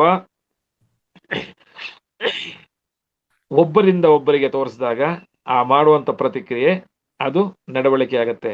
ಈ ನಡವಳಿಕೆ, ಸ್ವಭಾವ ಎರಡು ಸಂವಹನ ಶೈಲಿಗೆ ಬಹಳ ಮುಖ್ಯ. ಆ ಮತ್ತೊಮ್ಮೆ ಒಂದ್ ಸ್ವಲ್ಪ ಹಿಂದಕ್ಕೆ ಹೋಗಿ ಯೋಚನೆ ಮಾಡೋಣ. ಈ ಮೌಖಿಕ ಸಂವಹನ ಅಂತ ಹೇಳಿದ್ವಿ. ದೇಹದ ಭಂಗಿಗಳು ಒಂದು, ಅಮೌಖಿಕ, ಬರವಣಿಗೆ, ಚಿತ್ರಗಳ ಮುಖಾಂತರ. ಈಗ ನಮ್ಮ ಈ ಜಾಹೀರಾತು ಈ ಕಾರ್ಯಕ್ರಮ ಮಾಡ್ಲಿಕ್ಕೆ ಶ್ರೀಮತಿ ಮೇಡಮ್ ಅವರು ಮತ್ತೆ ರಂಗನಾಥ್ ಸಾರು ಮತ್ತೆ ಎಲ್ಲ ಸಿಬ್ಬಂದಿಗಳು ಸಹೋದ್ಯೋಗಿಗಳು ಇಂಗ್ಲಿಷ್ ನಲ್ಲಿ ಫ್ಲೈರ್ ಅಂತ ಹೇಳ್ತೀವಿ. ಅಂದ್ರೆ ನಮ್ಮ ಪ್ರಾತ್ಯಕ್ಷಿಕೆ ಜಾಹೀರಾತು. ಆ ಪ್ರಾತ್ಯಕ್ಷಿಕೆ ಜಾಹೀರಾತನ್ನ ವರ್ಣರಂಜಿತವಾಗಿ ಸಂಬಂಧಪಟ್ಟವರಿಗೆಲ್ಲರಿಗೂ ತಿಳಿಸಿದ್ರು. ಯಾವ ರೀತಿಯಲ್ಲಿ ತಿಳಿಸಿದ್ರು? ಅಂತರ್ಜಾಲದಲ್ಲಿ ಅವರದ ಸಂಸ್ಥೆಯಿಂದ ಒಂದು ಕೊಂಡಿಯನ್ನು ತಯಾರು ಮಾಡಿ ಆ ಕೊಂಡಿಯ ಮುಖಾಂತರ ಪ್ರತಿಯೊಬ್ಬರಿಗೂ ಹಂಚಿ ಸರಿಯಾದ ಸಮಯಕ್ಕೆ ಸಂಬಂಧಪಟ್ಟವರು ಆಸಕ್ತರು ಸಾಕಷ್ಟು ಜನಕ್ಕೆ ಇದನ್ನು ಹಂಚಬೇಕು ಅಂತ ಆ ಒಂದು ವರ್ಣರಂಜಿತವಾದ ಜಾಹೀರಾತಿನ ಪ್ರಾತ್ಯಕ್ಷಿಕೆಯನ್ನ ಮಾಡಿದ್ರು. The flyer has been prepared with in it just to concentrate as much as people to receive those information ಅಂತ ಮಾಡ್ಲಿಕ್ಕೆ ಮಾತ್ರ ಮಾಡೋದು. ಹಾಗಾಗಿ ವಿಷಯ ಇದೆ ಇರೋದು ನೋಡಿ. ಡೇಟಾ ಆಗಲಿ, ಇನ್ಫಾರ್ಮೇಶನ್ ಆಗಲಿ, ದತ್ತಾಂಶ ಆಗಲಿ ಅಥವಾ ಸಂಸ್ಕರಿಸದ ದತ್ತಾಂಶ ಆಗ್ತೀವಿ, ಎಲ್ಲಾ ದತ್ತಾಂಶಗಳು ಮಾಹಿತಿ ಆಗಿರೋದಿಲ್ಲ. ಆದ್ರೆ ಎಲ್ಲಾ ಮಾಹಿತಿಗಳು ದತ್ತಾಂಶದಿಂದ ಕೂಡಿರುತ್ತೆ. Data is only A collection of information. ಈ ಕಲೆಕ್ಷನ್ ಆಫ್ ಮಾಹಿತಿ ಅಂದ್ರೆ ಕಲೆಕ್ಷನ್ ಆಫ್ ವಿಷಯಗಳನ್ನ ನಾವು ಹೇಗೆ ಶೇಖರಣೆ ಮಾಡ್ತೀವಿ ಅನ್ನೋದು ವಸ್ತುನಿತ ಪ್ರಾತ್ಯಕ್ಷಿಗಳಿಗೆ ಮಾತ್ರ ದತ್ತಾಂಶ ಅಂತೀವಿ. ಅದನ್ನ ಪರಿಷ್ಕರಿಸಿ ಸಂಸ್ಕರಿಸಿದ್ರೆ ಮಾತ್ರ ಮಾಹಿತಿ ಆಗತ್ತೆ. ಈ ಸಂವಹನದಲ್ಲಿ ಒಬ್ಬರಿಂದ ಒಬ್ಬ ವ್ಯಕ್ತಿಗೆ ಯಾವಾಗ, ಎಲ್ಲಿ, ಏಕೆ, ಏನು ವಿಷಯವನ್ನ ನೀವು ಹೇಗೆ ಪಸರಿಸಿದ್ದೀಯಾ ಅಥವಾ ಪ್ರಸಾರ ಮಾಡಿದ್ದೀಯಾ ಅಥವಾ ಕಳಿಸಿಕೊಟ್ಟಿದ್ದೀಯಾ ಅನ್ನೋದು ಮಾತ್ರ ಸಂವಹನ. ಆ ಸಂವಹನ ಶೈಲಿನಲ್ಲಿ ಹೇಗೆ ಅನ್ನೋದು ಬಹಳ ಮುಖ್ಯ. ಏಕೆ, ಎಲ್ಲಿ, ಯಾವಾಗ, ಎಂದು ಅನ್ನೋದು ಸುತ್ತಲಿರುವಂತಹ ವಿಷಯಗಳು. ಅದರಲ್ಲಿ ವಿಷಯಾಂತರವಾಗದೆ ಏನು ಬೇಕು ಅದನ್ನು ಮಾತ್ರ ಸಂಬಂಧಪಟ್ಟ ವಿಷಯದಲ್ಲಿ ನಾವು ಪಸರಿಸಿದಾಗ ಮಾತ್ರ ಸಂವಹನ ಆಗತ್ತೆ. ಈ ಸಂವಹನದಿಂದ ನನ್ನ ವ್ಯಕ್ತಿಗತ ವಿಷಯದಿಂದ ಒತ್ತಡ ನಿವಾರಕಗಳು ಬೇಕು. ಆ ಒತ್ತಡ ಕಾರಕಗಳನ್ನು ನಿವಾರಿಸಲಿಕ್ಕೆ ನನಗೆ ಒತ್ತಡ ನಿವಾರಕ ಆಗಬೇಕು. ನನ್ನ ಒತ್ತಡ ನಿವಾರಣೆ ಆಗತ್ತೆ. ನಂತರ ನನ್ನ ಕುಟುಂಬ ಮತ್ತು ನನ್ನ ಸಂಬಂಧಪಟ್ಟ ವ್ಯಕ್ತಿಗಳಿಗೆ ಅದನ್ನ ಪಸರಿಸಬಹುದು, ಅದನ್ನ ಕಳಿಸಬಹುದು. ಮತ್ತೆ ಇದಿಷ್ಟೆಲ್ಲ ಆದ್ಮೇಲೆ ನಾನು ಬಂದಿರುವಂತ ಕೊನೆಯ ವಿಷಯ ಏನಂತಂದ್ರೆ ಶೈಲಿ. ನಾನು ಹೇಳುವಂತ ಶೈಲಿನೂ ಬಹಳ ಮುಖ್ಯ. ಆ ಶೈಲಿ, ಆ ವಿನ್ಯಾಸದಲ್ಲಿ ನನಗೆ ಗೊತ್ತಿಲ್ಲದೆ ಇದ್ರೆ ಅದು ಖಂಡಿತ ಸಂವಹನ ಆಗತ್ತೆ. ಯಾಕೆಂದ್ರೆ ನನಗೆ ವಿಷಯ ಗೊತ್ತಿದೆ. ನಾವು ಮುಂದೆ ಸ್ವಲ್ಪ ಹೊತ್ತಿಗೆ ಮುಂಚೆ ನಾವು ಚರ್ಚೆ ಮಾಡಿದಾಗ ಒಂದು ಪ್ರತಿಶತ ಅಥವಾ ಶೇಕಡ 50, ಈ 50 ಅನ್ನೋದು ಏಕೆ ಸರ್ 50, 40, 60 ಇರ್ಬೋದಾ? ಈಗಿನ ಮಕ್ಕಳು ಬಹಳ ಚೂಟಿ ಇರ್ತಾರೆ. ಅದು ಅವ್ರಿಗೆಲ್ಲ ನಮ್ಮ ಇಂಗ್ಲಿಷ್ ಅಲ್ಲಿ ಹೇಳ್ತೀವಲ್ಲ ಗಿಸ್ಮೋಸ್ ಅಂತಾನೋ ಅಥವಾ ನಮ್ಮ ವಿದ್ಯುನ್ಮಾನ ಸಲಕರಣೆಗಳು, ಉಪಕರಣಗಳು ಅಥವಾ ಪರಿಕರಗಳು ಎಲ್ಲ ಜೊತೆಗಿದಾವೆ. ಏನು ಇಲ್ಲ ಸರ್, ನಮ್ಮ ಗೂಗಲ್ ಅಂಕಲ್ಗೋ ಆಂಟಿಗೋ ಕೇಳಿದ ತಕ್ಷಣ ಒಂದು ಹೆಬ್ಬೆಟ್ಟು ನಿಂಗೆ ಒತ್ತಿದ್ರೆ ಸಾಕು, ಎಲ್ಲ ಹಂಗೆ ಉದುರ್ತ್ ಬಿಡುತ್ತೆ ಸರ್. ಬಹಳ ಮುಖ್ಯ. ಆ ಸಂವಹನ ಪರಿಷ್ಕರಣೆ ಮಾಡಿದಾಗ ಆ ಒಂದು ವಸ್ತು ಸ್ಥಿತಿ, ಆ ಒಂದು ಸಮಯ ಬಿಟ್ಟು ಮತ್ತೊಂದು ಸಮಯ ಅದೇ ಪ್ರಶ್ನೆ ಅಥವಾ ಅದೇ ಮಾಹಿತಿಯನ್ನು ಕೇಳಿದಾಗ ಪುನರ್ ಪರಿಷ್ಕರಿಸಿ ಅಥವಾ ಪುನರ್ ಪ್ರಾರಂಭ ಮಾಡಿ ಅಥವಾ ಪುನರ್ ಪ್ರಸ್ತಾಪ ಮಾಡಬೇಕಂದ್ರೆ ಕಷ್ಟ ಆಗತ್ತೆ, ಮನನ ಮಾಡೋದು ಕಷ್ಟ ಆಗತ್ತೆ. ಸೊ ಹಾಗಾಗಿ ಅದು ಬಹಳ ಮುಖ್ಯ ಈಗಿನ ಕಾಲದಲ್ಲಿ. ಅದರ ಜೊತೆಗೆ ನಿನ್ನ ಮಾನಸಿಕ ಮತ್ತೆ ದೈಹಿಕ ಸಾಂದ್ರತೆ ಮತ್ತೆ ಪ್ರಬಲವಾದ ಶಕ್ತಿ ಅದರ ಮೇಲೂ ನಿರ್ಭರ ಆಗತ್ತೆ. ಈ ಪ್ರತಿಶತ 50-40 ಅನ್ನೋದು ಒಂದು ವಿಷಯ ಹೇಳಿದ್ವಿ. ಅದು 50-40 ಆಗಿರಬಾರ್ದು. ಹಾಗಾದಾಗ ಏನಾಗತ್ತೆ ಗೊತ್ತಾ? 50-40 ಅಥವಾ 60-40 ಈ ವಿಷಯಗಳನ್ನ ನಾವು ಕೋಷ್ಟಕದಲ್ಲಿ ಅಥವಾ ಶೇಕಡವಾಗಿ ಮಾಡಿದಾಗ ಇದು ಹೀಗೆ ಇರಬೇಕು ಅಂತೇನಿಲ್ಲ. ಒಂದು ವಿಷಯದಿಂದ ಇದು ನಮ್ಮ ದೇಶದ ರಾಷ್ಟ್ರೀಯ ಸುದ್ದಿ ಆದ್ರೆ ಅದನ್ನ ನಾವು ಏನ್ ಮಾಡ್ತೀವಿ, ನಾವು 70-30 ಅಂತ ಇಟ್ಕೊಳ್ತೀವಿ. ಅಂದ್ರೆ 70 ಅಂತ ನಾವು ಅದನ್ನ ಕೇಳ್ಬಿಡ್ತೀವಿ, ಮರೆತು ಬಿಡ್ತೀವಿ. 30 ಮಾತ್ರ ನಮ್ಮ ಸ್ವ ಅನುಕರಣೆ ಇರುತ್ತೆ. ನಮ್ಮನ್ನ ಸ್ವಂತ ವಿಷಯ ಆದ್ರೆ ನಾನು ಅದನ್ನ 50-50ಗೆ ಕೊಡೋದು. ಯಾಕಂದ್ರೆ ಈ ಅಂಶಗಳಲ್ಲಿ ಒಂದು ಪ್ರಮಾಣ ಮಟ್ಟ ಇರುತ್ತೆ, ಒಂದು ಸ್ಕೇಲ್ ಅಂತೀವಲ್ಲ, ಒಂದು ಗುರಿ ಮಾಪಕ ಇರುತ್ತೆ. ಅದು ನಿನಗೆ ಪ್ರತಿಶತ 10% ನೀನು ಸಂವಹನ ಮಾಡಿದ್ರೆ ನಿನಗೆ 1 ಮಾರ್ಕು. 20-40 ಆದ್ರೆ ನೀನು ತುಂಬಾ ಚೆನ್ನಾಗಿ ಮಾಡಿದ್ಯಾ. 40-100 ಏನಾರ ಮಾಡ್ತು ಅಂತಂದ್ರೆ ನೀನು ಎಕ್ಸಲೆಂಟ್, ಅತಿ ಸುಂದರ, ಬಹಳ ಉತ್ಸುಕತೆಯಿಂದ ಮಾಡಿದ್ದೆ, ನಿನಗೆ ತುಂಬಾ ಶ್ರೇಷ್ಠವಾದ ಮಟ್ಟ ಸಿಗುತ್ತೆ ಅಂತ. ಹಾಗಾಗಿ ಸ್ವಯಂ ಮೌಲ್ಯಮಾಪನ, ಸ್ವಯಂ ಮೌಲ್ಯೀಕರಣ ಅನ್ನೋದು ಅಸೆಸ್ ಮಾಡ್ತೀನಿ ಫಸ್ಟ್ ನಾನು. ಮೌಲ್ಯೀಕರಣ ಅನ್ನೋದು ಅಸೆಸ್ಮೆಂಟ್, ಮೌಲ್ಯಮಾಪನ ಅನ್ನೋದು ಎವ್ಯಾಲ್ಯೂಯೇಷನ್. ಮೊದಲಿಗೆ ವಸ್ತುಸ್ಥಿತಿ, ದತ್ತಾಂಶ, ವಿಷಯಗಳನ್ನ ನಾನು ಮೌಲ್ಯೀಕರಣ ಮಾಡ್ತೀನಿ. ಅಂದ್ರೆ ನಾನು ಅಸೆಸ್ ಮಾಡ್ಕೊಳ್ತೀನಿ, ಏನಿಂದ ಏನಕ್ಕೆ ಹೀಗಾಯ್ತು, ಅದನ್ನ ವಿಷಯ ಬೇಕಾ ಬೇಡವಾ, ಇದು ಸಂವಹನ. ಅದ ನಂತರ ಮಾತ್ರ ಮೌಲ್ಯಮಾಪನಕ್ಕೆ ಪ್ರಯತ್ನ ಪಡ್ತೀನಿ ನಾನು. ನಾನು ಮೌಲ್ಯೀಕರಣ ಮಾಡದೇನೆ ಮೌಲ್ಯಮಾಪನಕ್ಕೆ ಹೋಗೋದಿಲ್ಲ. ಸೊ ಈ ಸಂವಹನ ಮಾಡಿದಾಗ ನೋಡಿ ಇಷ್ಟೆಲ್ಲ ವಿಷಯಗಳು ಬಂದೇ ಬರ್ತವೆ. ಇದು ಏನಂದ್ರೆ ಇದು ಒಂದು ಸಂಕ್ಷಿಪ್ತ ಚರ್ಚೆ ಅಥವಾ ಸಮಾಲೋಚನೆ ಕೊಟ್ಟಿರುವಂತಹ ಸಮಯದಲ್ಲಿ ಅದಕ್ಕೆ ಹಾಗಾಗಿ ಇದನ್ನ ಸ್ವಲ್ಪ ಏನು ವೇಗವಾಗುವ ಅಥವಾ ಸ್ವಲ್ಪ ಅದನ್ನ ಒಂದನ್ನು ಒಂದು ದಾಟಿ ಒಂದನ್ನ ಒಂದು ಮುಂದಕ್ಕೆ ಹೋಗ್ಬೇಕಾಗಿದೆ. ಇದನ್ನ ಕೆಲವೊಂದು ಪ್ರಾತ್ಯಕ್ಷಿಕೆಗಳಲ್ಲಿ ನಾವು ತೋರಿಸ್ತೀವಿ. ಆ ಪ್ರಾತ್ಯಕ್ಷಿಕೆಗಳಲ್ಲಿ ಏನಾಗುತ್ತೆ ಅಂದ್ರೆ ಒಂದು ಚಿತ್ರ, ನಾನು ಮಾತಾಡೋದಿಲ್ಲ ಅಥವಾ ನನ್ನ ಏನು ಶಬ್ದನೂ ಇರೋದಿಲ್ಲ, ನನಗೆ ಶ್ರವಣಕ್ಕೂ ಅವಕಾಶ ಇರೋದಿಲ್ಲ, ಕೆಲವೊಂದು ಚಿತ್ರವನ್ನ ತೋರಿಸ್ತೀವಿ. ಆ ಚಿತ್ರವನ್ನು ಏನು ತೋರಿಸ್ತೀವಿ ಅಂತಂದ್ರೆ, ಈಗ ನಾವೆಲ್ಲ ನೋಡು ಚಿತ್ರಮಂದಿರಗಳಲ್ಲಿ ಅಥವಾ ನಮ್ಮ ದೇವಸ್ಥಾನಗಳಲ್ಲಿ ಮೊಬೈಲ್ ಚಿತ್ರವನ್ನು ಹಾಕಿರ್ತಾರೆ, ನಮ್ಮ ಏನು ಆ ಸಾಧನವನ್ನು ಹಾಕಿರ್ತಾರೆ, ಅದನ್ನ ಅಡ್ಡ ಗೀಟ್ ಹಾಕಿರ್ತಾರೆ ಅಥವಾ ಅದನ್ನ ಇಂಟು ಮಾರ್ಕ್ ಹಾಕಿರ್ತಾರೆ. ಏನು, ಮೊಬೈಲ್ ಬಳಕೆಯನ್ನು ನಿಷೇಧ ಮಾಡಲಾಗಿದೆ, ಚಿತ್ರೀಕರಣವನ್ನು ಸಂಪೂರ್ಣವಾಗಿ ನಿಷೇಧಿಸಲಾಗಿದೆ. ಹಾಗೇನಾರು ಕಂಡು ಬಂದಲ್ಲಿ ನಿಮ್ಮ ಸಾಧನವನ್ನು ನಮ್ಮ ಸುಪರ್ದಿಗೆ ತೆಗೆದುಕೊಳ್ಳುತ್ತೇವೆ, ₹1000 ಜುಲ್ಮಾನೆಯನ್ನು ಹಾಕ್ತೇವೆ ಅಂತ ಹೇಳಿರ್ತಾರೆ. ಅದರ್ಥ ಅವ್ರು ಯಾರು ಬಾಯ್ಬಿಟ್ಟು ಹೇಳಿರೋದಿಲ್ಲ. ಏನು ಬರೇ ಚಿತ್ರ, ಅದೇನ್ ಮಾಡ್ತಾ ಇದೆ, ಕಮ್ಯುನಿಕೇಟ್ ಮಾಡ್ತಾ ಇದೆ ನಮಗೆ. ಮಾಡಿದೆ ನೋಡಿದ ತಕ್ಷಣ ಅನ್ಕೊಳ್ತೀವಿ. ಆದ್ರೂ ಎಲ್ಲೋ ಅಲ್ಲೋ ಇಲ್ಲೋ ಒಂದ್ ಕಡೆ ಕದ್ದು ಮುಚ್ಚಿ ಅದೇನೋ ಆಹಾ ಆಗೋಗ್ಬಿಟ್ಟಿರುತ್ತೆ ಅದು. ಅದು ಅದು ಅದು ಒಂದು ವಿಷಯ. ಅದು ಕಮ್ಯುನಿಕೇಟ್ ಮಾಡಿದೆ, ಅದು ಬಾಯಲ್ಲೇ ಹೇಳ್ಬೇಕಾಗಿಲ್ಲ ಅದನ್ನ. ಸೊ ವಿಷಯ ಕಮ್ಯುನಿಕೇಟ್ ಆಗಿದೆ. ಹೇಗೆ ಅನ್ನೋದು ಆ ಚಿತ್ರ, ಪ್ರಾತ್ಯಕ್ಷಿಕೆ, ವಿನ್ಯಾಸ, ಅದು ಶೈಲಿಗಿದೆ, ಅದ್ರ ವಿಷಯ ನಮಗೆ ತಲುಪಿದೆ. ಅದು ತಲುಪಿದಾದ ಮೇಲೆ ನಾನು ಸೆಪರೇಟ್ ಆಗಿ ಅದನ್ನ ಇಟ್ಕೊಂಡಿದ್ದೀನಿ, ಉಪಯೋಗಿಸಿಲ್ಲ. ಅಮೌಖಿಕ ವಿನ್ಯಾಸ. ಸೊ ಹಾಗಾಗಿ ಈ ಸಂವಹನ ಅನ್ನೋದು ಒಂದು ದೊಡ್ಡ ವಿಷಯ.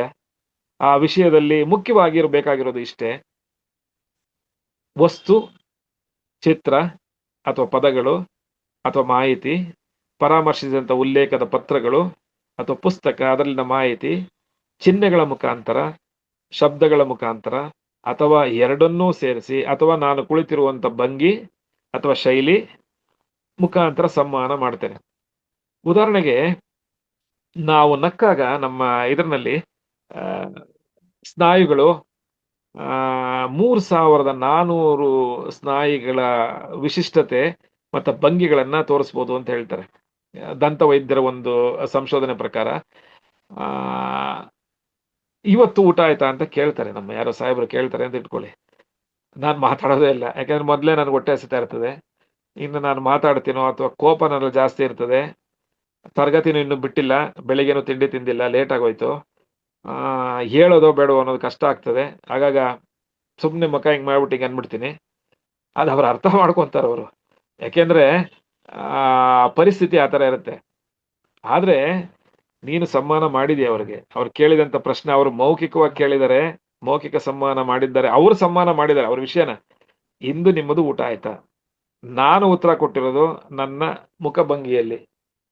ಮತ್ತೆ ಅವರಿಗೆ ಆಸಕ್ತಿ ಇದ್ರೆ ನಾನು ಕೇಳ್ತೀನಿ, ಹತ್ರ ಹೋಗಿ ಕೇಳ್ತೀನಿ, ಹತ್ರ ಅವ್ರ ಮುಂದೆ ಕೇಳ್ತೀನಿ. ಆಸಕ್ತಿ ಇದೆ ಅಂತ ಅರ್ಥ ನನಗೆ. ನಾನು ಏನೂ ಕೇಳದೇನೆ ಹಿಂದೆನೆ ಹಿಂಗೆ ಕೂತ್ಕೊಂಡು ಅಥವಾ ನನ್ನ ಮುಖಭಂಗಿ ಆ ಕಡೆ ತಿರುಗಿಸಿ ಈ ಕಡೆ ನೋಡಿ ಮತ್ತೆ ಅವ್ರು ನೋಡ್ತಾ ಇರಿ ಇನ್ನೆಲ್ಲೋ ನಾನು ನೋಡೋದು, ಇದನ್ನ ನೀವು ಅಬ್ಸರ್ವ್ ಮಾಡ್ತಾ ಇದ್ದೀರಾ ಅನ್ಸುತ್ತೆ ನಿಮ್ಮ ಪರದೆಗಳ ಮೇಲೆ. This is A virtual way of neglecting, ಅದು ನಕಾರಾತ್ಮಕ ವ್ಯಕ್ತಿಯ ಸಂವಹನ ಅಥವಾ ಪ್ರತ್ಯುತ್ತರ ಅಥವಾ ವಿಮರ್ಶಾತ್ಮಕವಾಗಿ ಆಕೆಗೋ ಆತನಿಗೋ ಹೇಳುವಂತ ವಿಷಯ. ಏಕೆ ಅಂದ್ರೆ ಸಂವಹನ ಶೈಲಿನಲ್ಲಿ ಒಬ್ಬ ವ್ಯಕ್ತಿ ವಿಷಯವನ್ನ ಪ್ರತಿಯೊಬ್ಬರಿಗೆ ತಿಳಿಸಿದಾಗ ಆತನಿಂದ ಆಕೆಯಿಂದ ಮರುತ್ತರ ಸಕಾರಾತ್ಮಕವಾಗಿ ಬಂದರೆ ಮಾತ್ರ ಸಂವಹನ ಪ್ರಕ್ರಿಯೆ ಆಗಿದೆ ಅಂತ ಅರ್ಥ. ಆಂಗ್ಲ ಭಾಷೆಯಲ್ಲಿ ಹೇಳೋದಾದ್ರೆ, according to Robert Frost, communication is exchange of information, facts, figures, statistics, and etc. to a receiver from a sender, and upon receiving a positive feedback and ಸಕಾರಾತ್ಮಕವಾಗಿ ಅಲ್ಲಿಂದ ಉತ್ತರ ಬಂದ್ರೆ ಮಾತು ಸಂವಹನ ಅಂತ ಹೇಳ್ತೀವಿ. ಇದು ಹೇಳಾದ ಮೇಲೆ ನಾನು ಮೌಖಿಕವಾಗಿ ಹೇಳದೇನೆ ತಿಳಿಸಿದಾಗ ಇದಾಗತ್ತೆ. ನಾ ಇನ್ನೊಂದು ವಿಷಯ ಹೇಳಿದೆ, ನನಗೆ ಆಸಕ್ತಿ ಇದ್ರೆ, ಕೇಳಲಿಕ್ಕೆ ಆಸಕ್ತಿ ಇದ್ರೆ ಮಾತ್ರ ನಾನು ನಿಮಗೆ ಕೇಳಕ್ಕೆ ಆಸಕ್ತಿ ಇದೆ ಅಂತ ನಾನು ಹೇಳಕ್ಕಾಗಲ್ಲ. ಒಳಗೆ ಅಂಜಿಕೆ ಅಥವಾ ಇನ್ನೊಂದೇನೋ ಇರುತ್ತೆ. ಬಟ್ ಈ ಹತ್ರ ಹೋಗಿ ನಾನು ಮಾತಾಡ್ತೀನಲ್ಲ, ಹತ್ರ ಹೋಗಿ ಮಾತಾಡಿದಾಗ ನಾನು ಹೇಳ್ತೀನಿ ನನಗೆ ಆಸಕ್ತಿ ಇದೆ, ಕೇಳ್ಕೋಬಹುದು ಅಂತ. ಸೊ ಆ ಹತ್ರ ಕೇಳಿದಾಗ ಆಸಕ್ತಿ ಇದೆ ಅಂದಾಗ ಅವರು ಅಥವಾ ಮುಂದ್ಗಡೆ ಇರೋ ಅದನ್ನ ನಮಗೆ ಸಂವಾದ ಮಾಡಿ ಹೇಳ್ತಾರೆ ಪೂರ್ತಿ. ಸೊ ಇದು ಅಮೌಖಿಕ ಭಂಗಿ. ಸೊ ಇದು ಈ ವಿಧಗಳೆಲ್ಲ ಇಷ್ಟೇ ಇರ್ತದೆ. ನಾನು ನಮ್ಮ ಸಂಯೋಜಕರಲ್ಲಿ ಅಥವಾ ಈ ಕಾರ್ಯಕ್ರಮದ ನಿಯೋಜಕರಲ್ಲಿ ಸಮಯ ಇದೆಯಾ ಅಥವಾ ಆಗಿದೆಯಾ ಅಂತ ತಿಳ್ಕೊಬಹುದು ನಾನು. ಎಸ್ ಸರ್, ಸಮಯ ಮುಗ್ದಿದೆ. ಆಯ್ತು, ಧನ್ಯವಾದ ಮೇಡಮ್. ನಾನು ಸಾಧ್ಯವಾದಷ್ಟು ಈ ಒಂದು ಕೊಟ್ಟಿರುವಂತ ಇದರಲ್ಲಿ ಸಮರ್ಪಕವಾಗಿ ಜಾಸ್ತಿ ಕನ್ನಡ ಶಬ್ದಗಳನ್ನು ಬಳಸದೆ ಅನ್ಸುತ್ತೆ. ಬಟ್ ಆದ್ರೆ ಇದನ್ನ ಒಂದು ಅಧಿವೇಶನ ಅಥವಾ ಒಂದು ಕೊಟ್ಟಿರುವಂತ ಗಳಿಕೆಯಲ್ಲಿ ನಾನು ಮಾಡ್ಲಿಕ್ಕೆ ಸಾಧ್ಯ ಆಗಲ್ಲೇನೋ ಅಂತ ಅನ್ಕೊಂಡಿದ್ದೀನಿ. ನಾನು ಪ್ರಯತ್ನ ಪಟ್ಟಿದ್ದೀನಿ. ನೀವೆಲ್ಲ ತಿಳಿದುವಂತ ಪ್ರತಿಭಾನ್ವಿತ ವ್ಯಕ್ತಿಗಳು, ಮತ್ತೆ ಅನುಭವಸ್ಥರಿದ್ದೀರಾ. ಸೊ ಹೇಗಾಗಿದೆ ಅಂತ ನಾನು ನಿಮ್ಮಿಂದ ಅಭಿಪ್ರಾಯ ತಿಳ್ಕೊಬಹುದು. ಎಸ್ ಈ ಸಂವಾದಕ್ಕೆ ಸಮ್ಮಾನಕ್ಕೆ ಅವಕಾಶ ಇದ್ರೆ ನಿಮ್ಮ ಮುಖಾಂತರ ಅವಕಾಶ ಕೊಟ್ರೆ ಒಂದೆರಡು ಪ್ರಶ್ನೆಗಳನ್ನ ಅಥವಾ ಸಂವಾದಗಳನ್ನ ಮಾಡ್ಬೋದು. ಸೊ ನಿಮಗೆ ನಾನು ಅಪ್ಪಣೆ ಕೊಡ್ತೀನಿ ಅಥವಾ ನನ್ನ ಅಭಿಪ್ರಾಯ ತಿಳಿಸ್ಬೋದು.